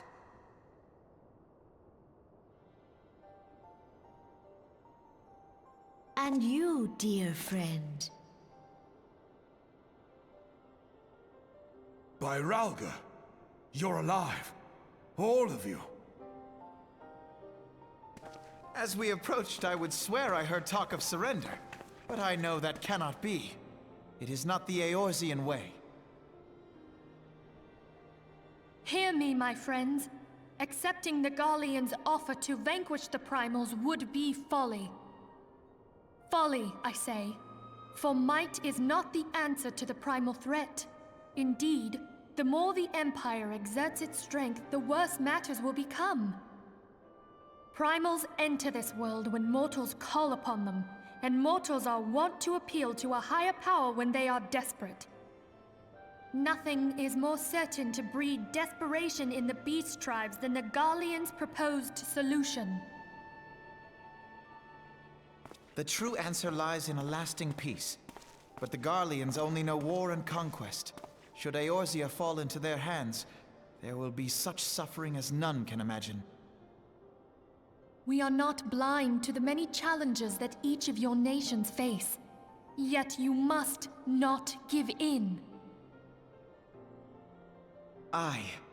Remember 5 years ago when you wagered all for the sake of the realm? Remember what you fought for, what you were willing to die for. Let the memories rekindle the fire in your heart, for Eorzea has need of it again. Come what may, we Scions will never give up the fight. And so I bid you stand with us, and together we shall safeguard the future of the realm.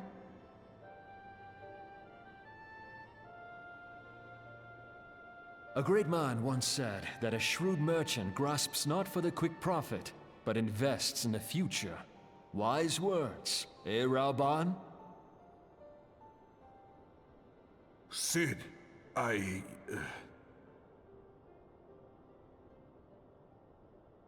Your words stir and shame me in equal measure.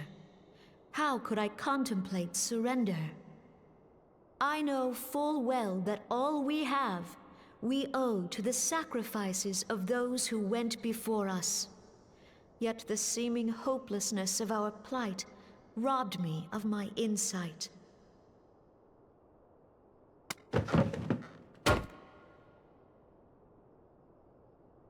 We Gridanians have no love for war. Yet we have still less for those who would threaten our homeland. Ever have we fought to protect those things we hold dear, and this shall never change.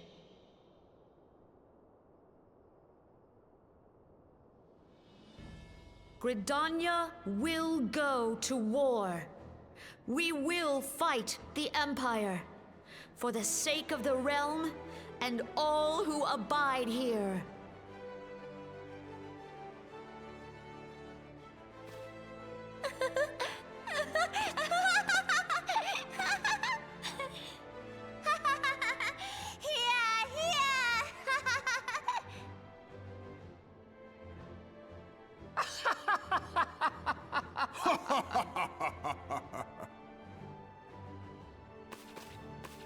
At long last, I hear words worthy of a founder of the Alliance. Raoban, are we to be outdone? I lost one homeland. The thought of losing another had blunted my resolve.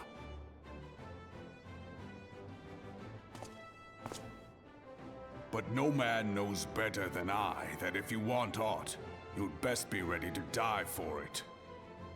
With great danger comes the chance for great glory and great profit. We Uldans who have turned sand into gold know this well.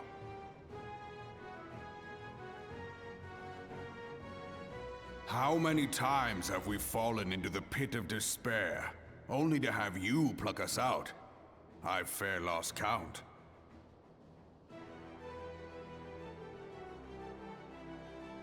Reckless, the lot of you, like bloody pirates. Well, I won't waste my breath trying to talk you round. On account of being a pirate myself. And the pirate who shrinks from a challenge is no pirate at all. Those who would pick a quarrel with us must choose. Back down, or go down with all hands. Let the Garleans come. The united strength of Limsa Lominsa will be waiting for them.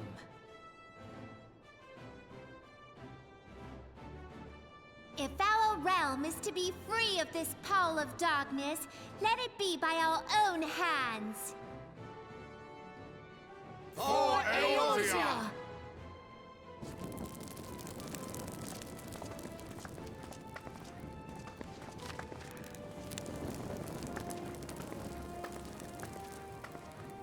We must needs consider how the weapon may be brought to bear against us. The Maelstrom will secure strategic points along the coastline. In the meantime, the flames will deploy at... Be at ease, my friends. You have banished our doubts. Pray leave the military matters to us, and retire to the waking sands. We will send word anon.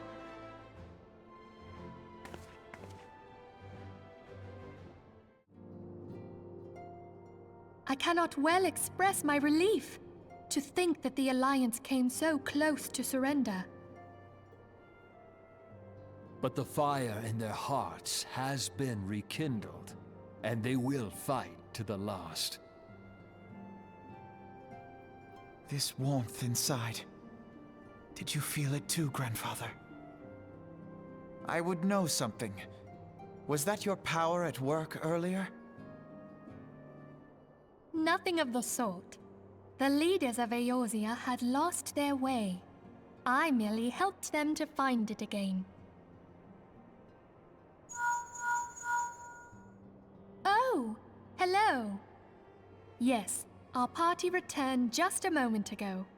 How close are you?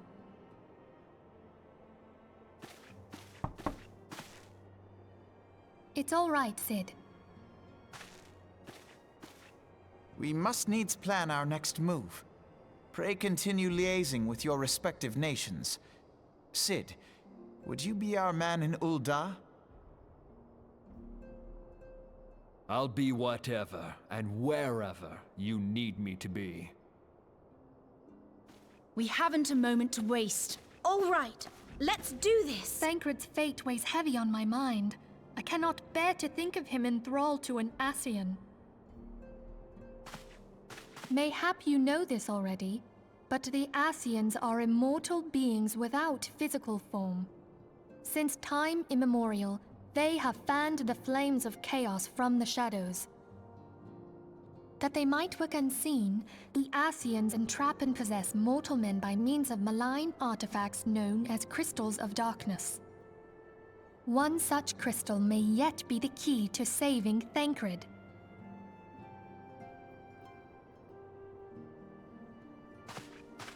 This is a crystal of darkness. A mere replica, created using data obtained from anomalous crystals found across Eorzea. It comes to us courtesy of the students of Baldessian, our distant allies. Even for an Archon, Thancred's talents are exceptional. We all had complete confidence in him. It was for this reason that none among us foresaw the danger in sending him to investigate the Ascians alone.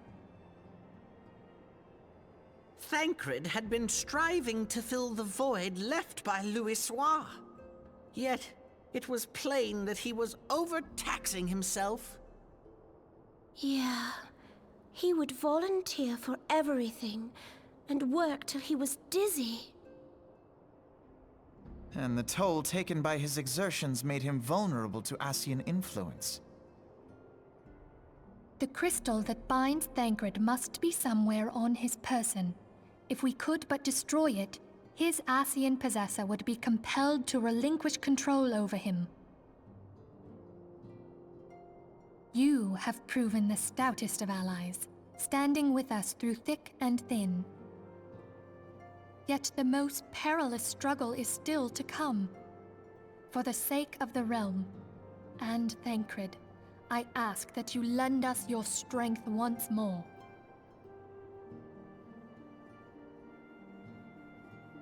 Thank you, from the bottom of my heart. As I am sure you are aware, The realm was saved from certain doom 5 years ago by heroes known as the Warriors of Light. What you may not be aware of is that your many feats in service to the Scions have prompted folk to make certain comparisons. I must confess, you do remind me of them. Yet remember this. However glorious the past, it is the hero's lot to be judged on the deeds of the present.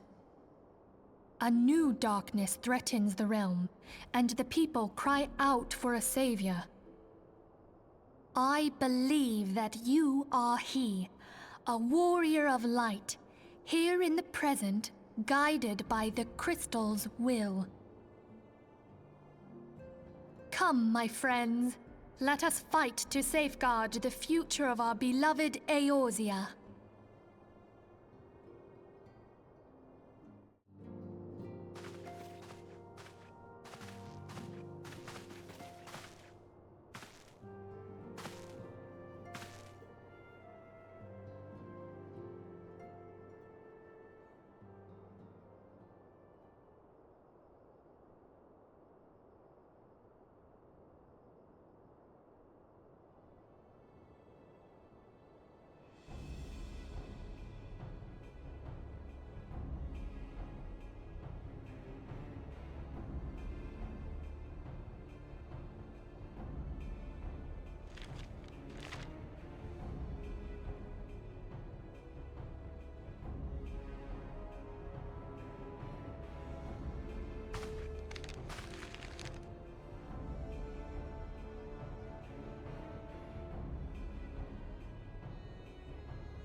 Eclipse control panel. It'll be somewhere nearby.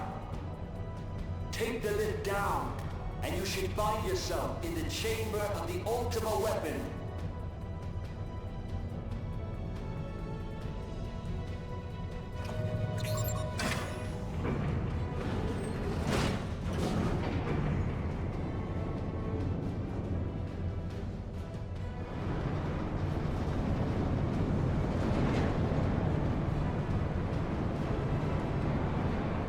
Keep your eyes peeled. Gaius could be waiting for you down there. Oh, and don't even think about dying. You're too bloody useful. The interference is getting worse. I don't think the connection will last much.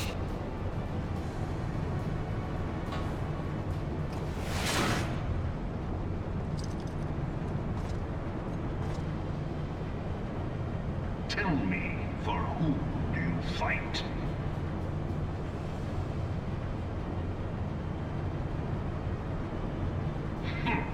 Do you believe in Eorzea?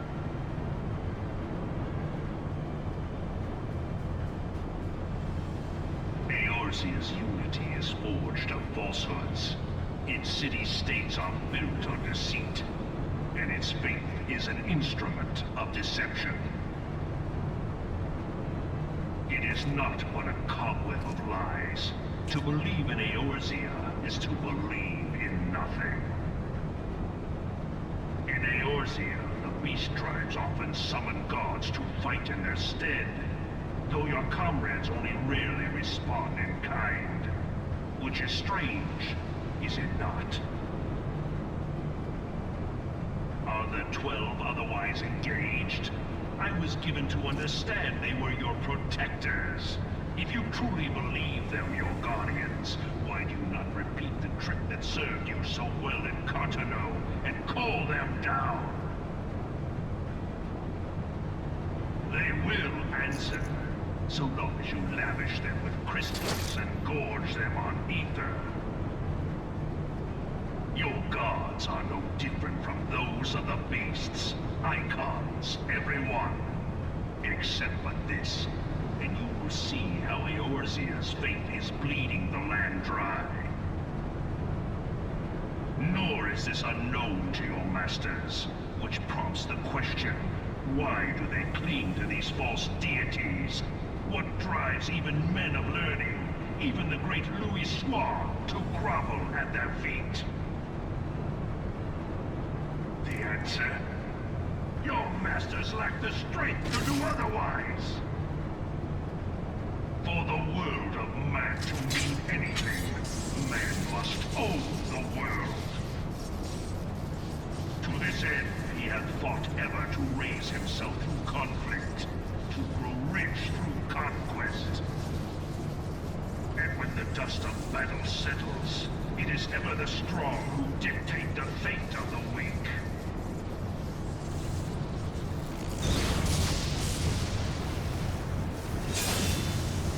Knowing this, but a single path is open to the infinite ruler, that of false worship, a path which leads to innovation and death.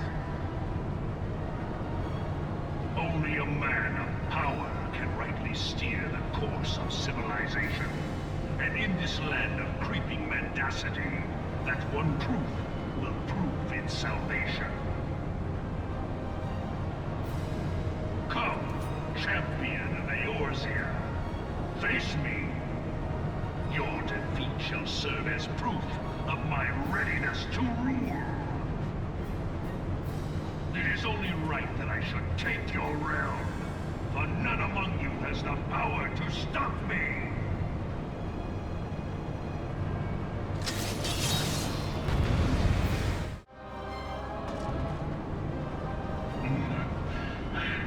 I had not thought to be so hard-pressed.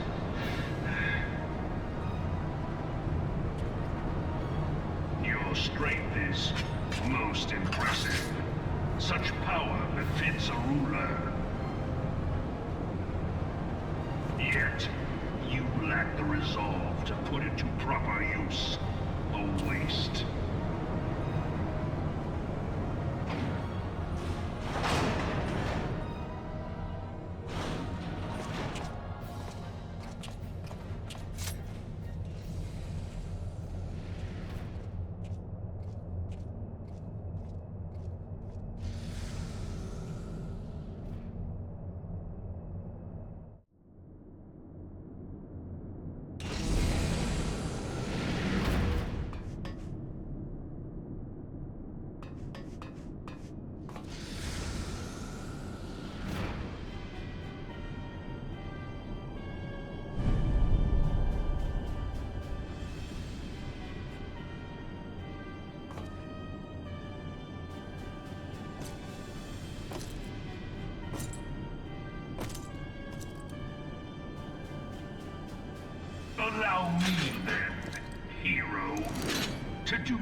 heart.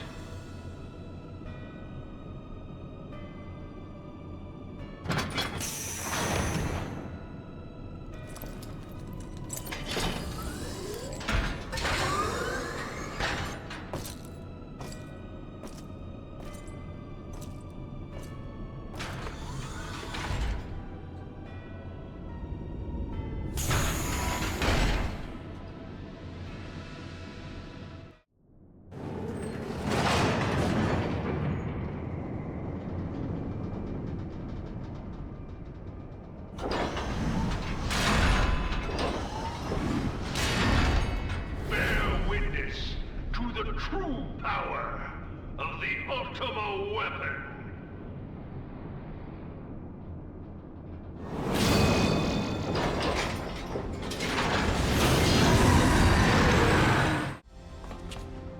But the Ultima weapon is all-powerful. Why does my enemy still stand?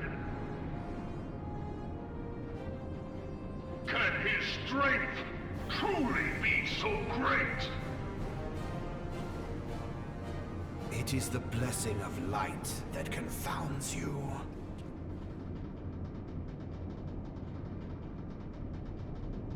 La Brea.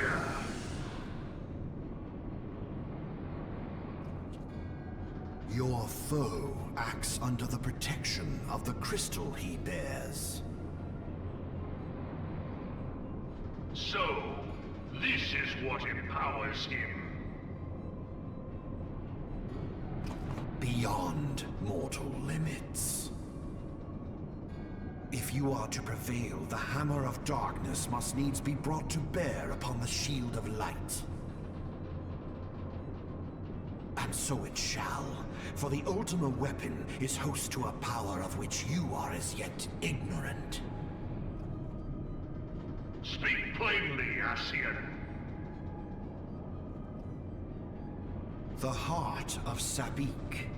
It is the weapon's core, an enigma whose surface even the vaunted scholars of ancient Alec failed to scratch. The magic within has lain dormant for eons. Of what magic do you speak? A spell without parallel. Ultima. I sought the life force of the primals for no other reason but to quicken the core. For the true power of the Ultima weapon lies within its now beating heart. La Brea, what have you done? No more than was necessary for my god to be reborn. Damn you, Ascian. The hour is at hand. Behold but a sliver of my god's power.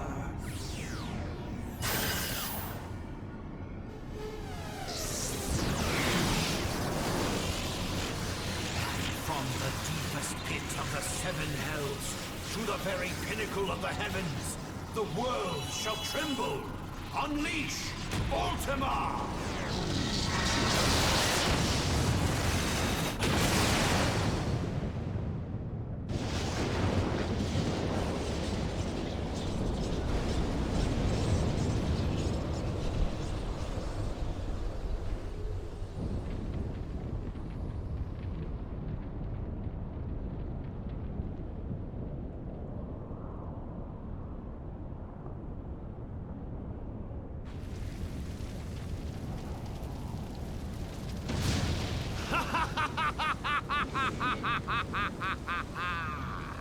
Such devastation!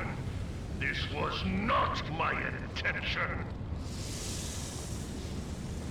Oh, Hydaelyn. It seems the task of keeping your champion alive has exhausted what strength you had left. Van Belsar, your enemy's shield is broken. The rest I leave to you. We will speak later, Ascian. But first, I must deal with you. The question of who is mightier remains. Come, adventurer. Let us find the answer together.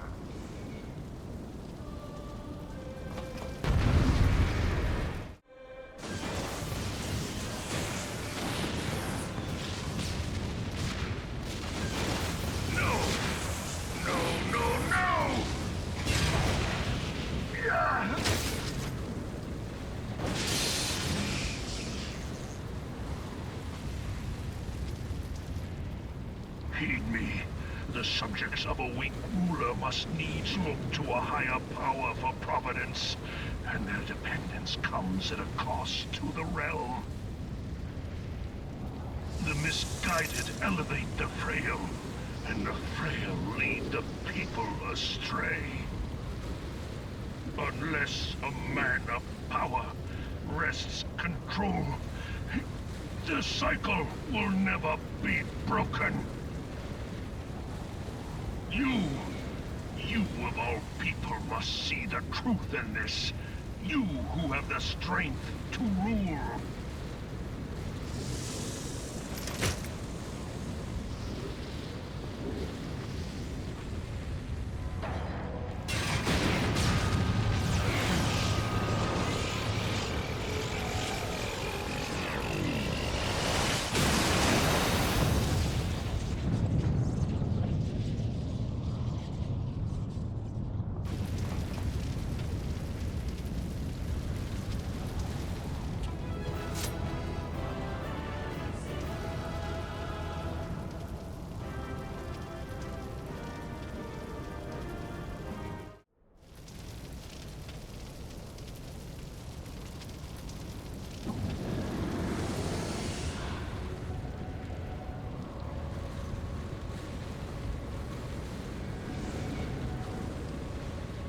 Pathetic. You boasted of unrivaled power. You were entrusted with the ultimate weapon. The ultimate magic. And still, you failed. So much for the glory of man.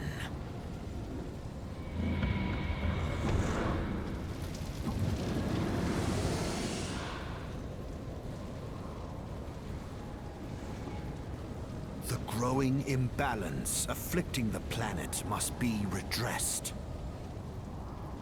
If it is permitted to worsen, the very laws of existence, both etheric and physical, will be warped beyond all recognition. Know you the root of this corruption?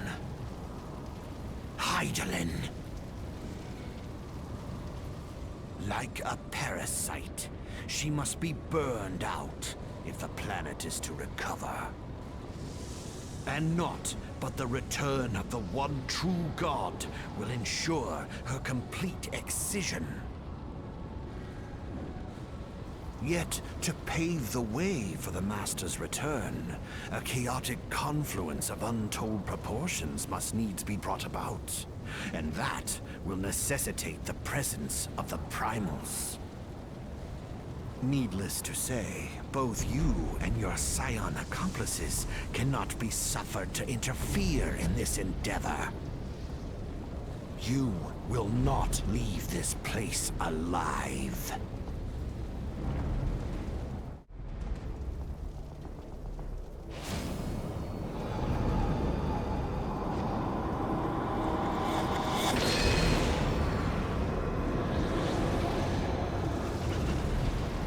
It is past time your flame was extinguished, bringer of light.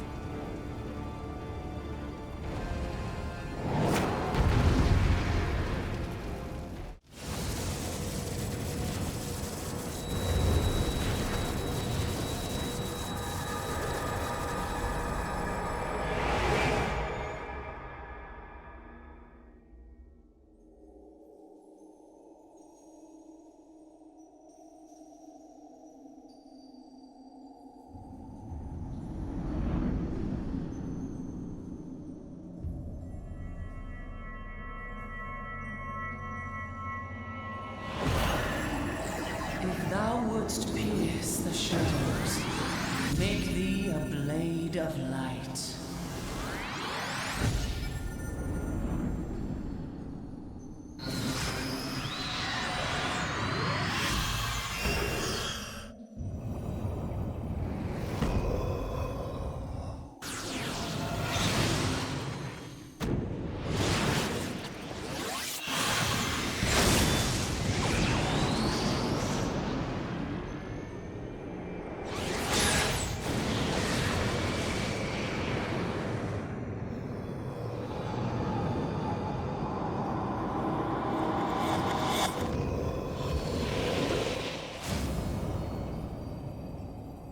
What?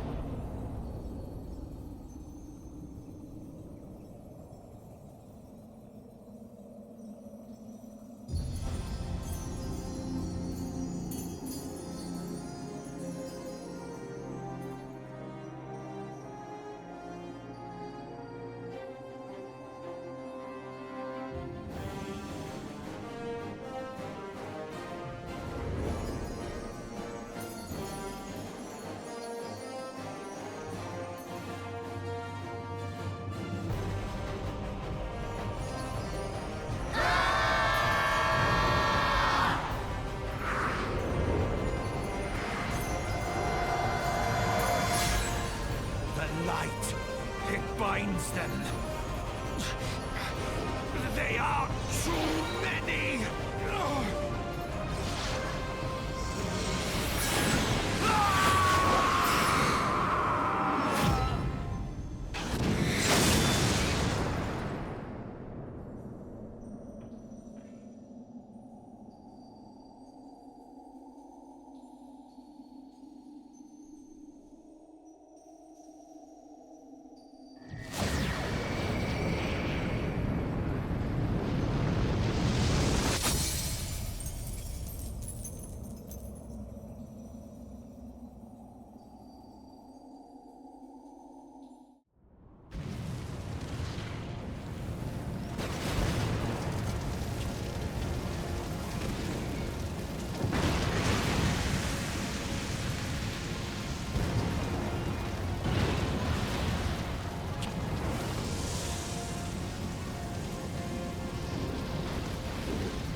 And so my conquest ends, Cid.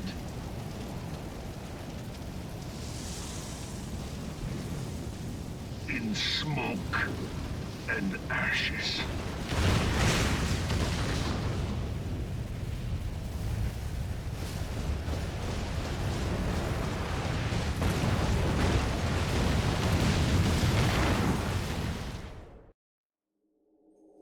Hear, feel, think.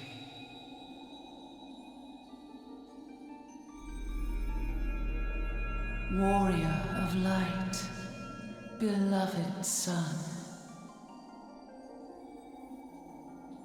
The darkness hath fled before the unclosed brilliance of thy spirit.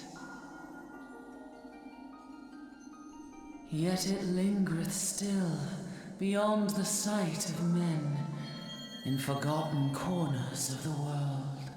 In the depths of the abyss yet resideth the Dark One, watchful ever, till this evil be cast out.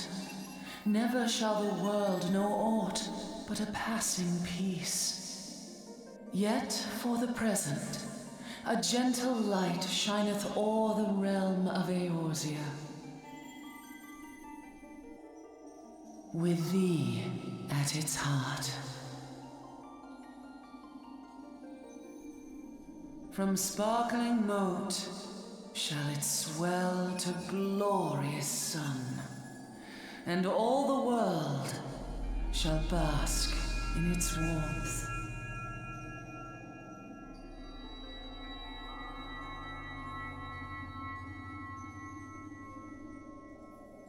Blessings and joy be upon thee. Go forth, my child, and be as a beacon of hope for Eorzea and the lands beyond through all the days of thy life.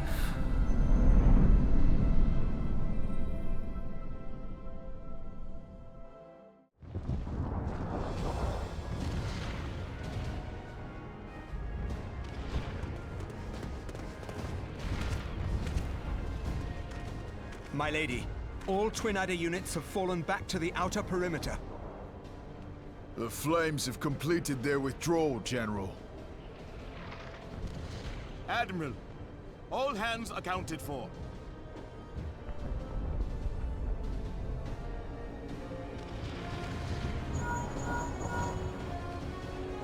He's still in there. Sid, has there been no word? Nothing. Nothing at all. Damnation! He's going to make it, I know he is. Ida is right. We must have faith. Sid, can they not be evacuated aboard the Enterprise? That adventurer and the Scions are as the Warriors of Light reborn. We cannot abandon them to their fate. Not again.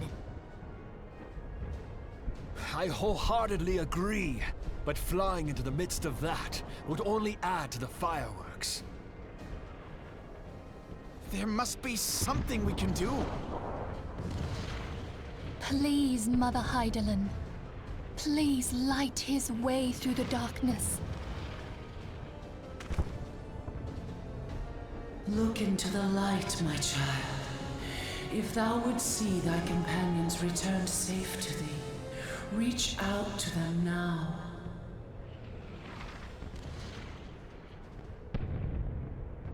There!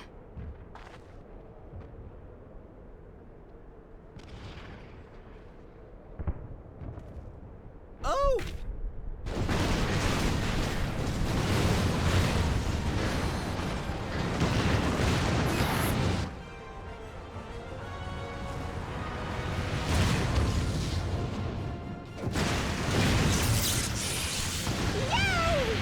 Our Warrior of Light. Yes! The hero returns! Look! Thancred is with him! Thank the 12! Thank Hydaelyn. Welcome home.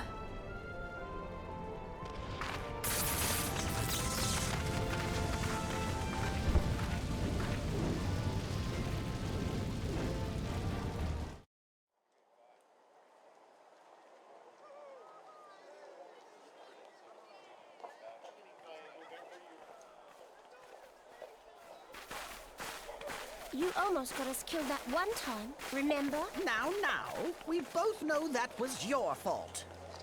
Thank the 12 we're safe. Mind your horns there, man-bull. Mayhap when you mind your manners. Though the crystal that bound Thancred is no more, I doubt we can say the same of La Habrea. And even if we could, we know that he is not alone. Confounded Ascians. Their god may be unknown to us, but their zeal is unquestionable. Suffice it to say, it would be folly to assume that they no longer pose a threat. Nevertheless,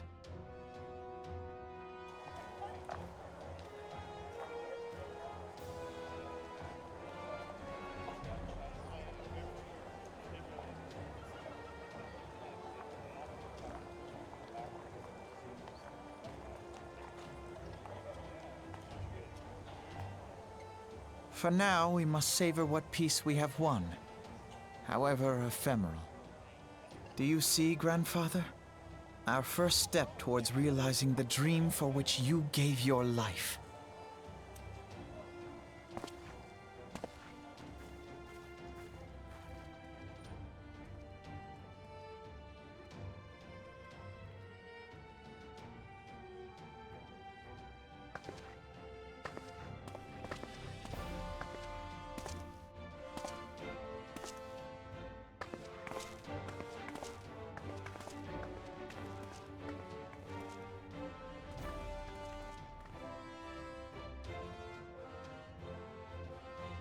Friends, the dread night of Imperial tyranny and Ascian machination is ended.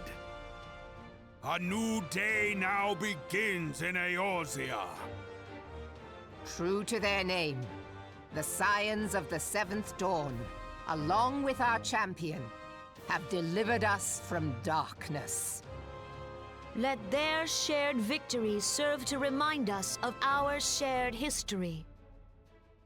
And let their bravery in the face of adversity inspire future generations. Doubt not, the realm will need bravery in the days to come. Old rifts threaten to divide us within our walls, while hordes of beastmen claw at our gates. And though the Black Wolf be slain, the rest of the pack remains. Yet no foe need we fear, so long as we stand as one. So long as the Scions stand for peace. So long as our champion stands fast. For there exists no adversity over which we may not jointly prevail. No longer can we turn a blind eye to the suffering of our allies. No nation stands alone. If one should fall, so shall we all. Eorzea is our shared home. For any one of us to know peace, so too must our neighbor. Just as we join in solidarity before you this day, so too shall our grand companies be joined henceforth to strive not only for the good of mere nations, but for the good of all the realm. Change will not come overnight. Yet I foresee a day, not so very far from now, when the lines that divide our lands fade, and all of Eorzea is one. It has been but 5 short years since the Battle of Carteneau.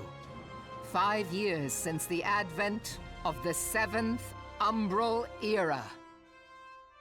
No victory, however sweet, can wash away our bitter sorrows. No triumph can reclaim those we lost.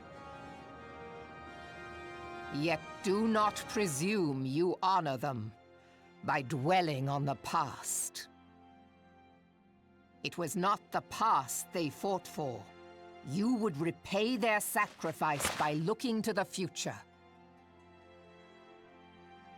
A future united, as the warriors of light united in the champion. Now is the time for us to rise as one, bearing all of Eorzea on our shoulders. 5 years ago, Eorzea bore witness to the end of the 6th Astral Era. Now, the 7th Umbral Era draws to a close, yet we come together not to glory in its end, but to mark a new beginning.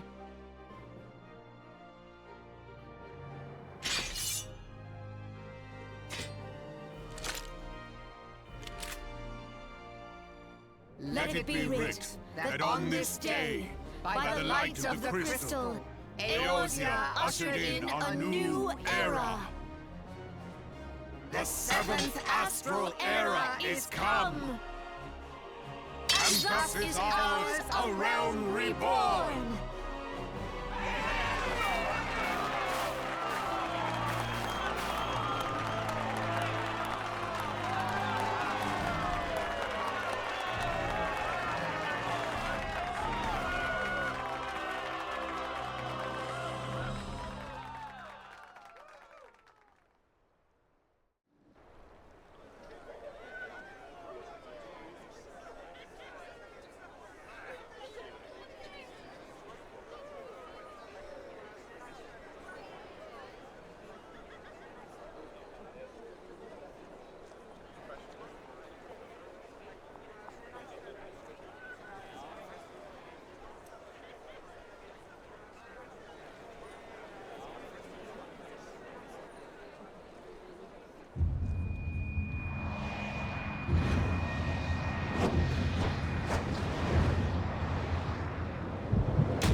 What is it?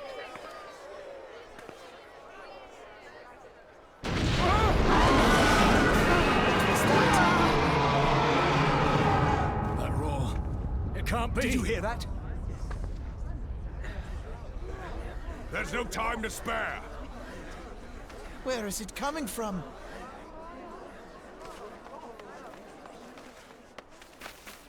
Dread tidings! Chaos and carnage! It is an abomination! A primal! A primal has awakened!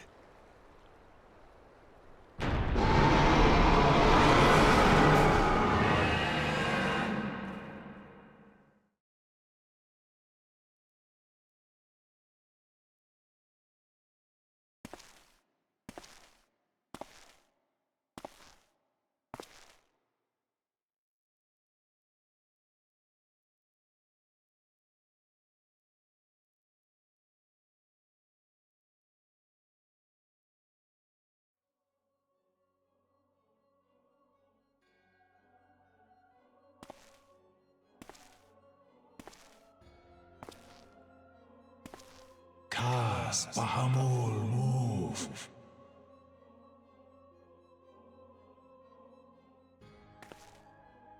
One Azaz move, star. Fanza Lokpai ki hat Haldorn Zul, Ukdorn.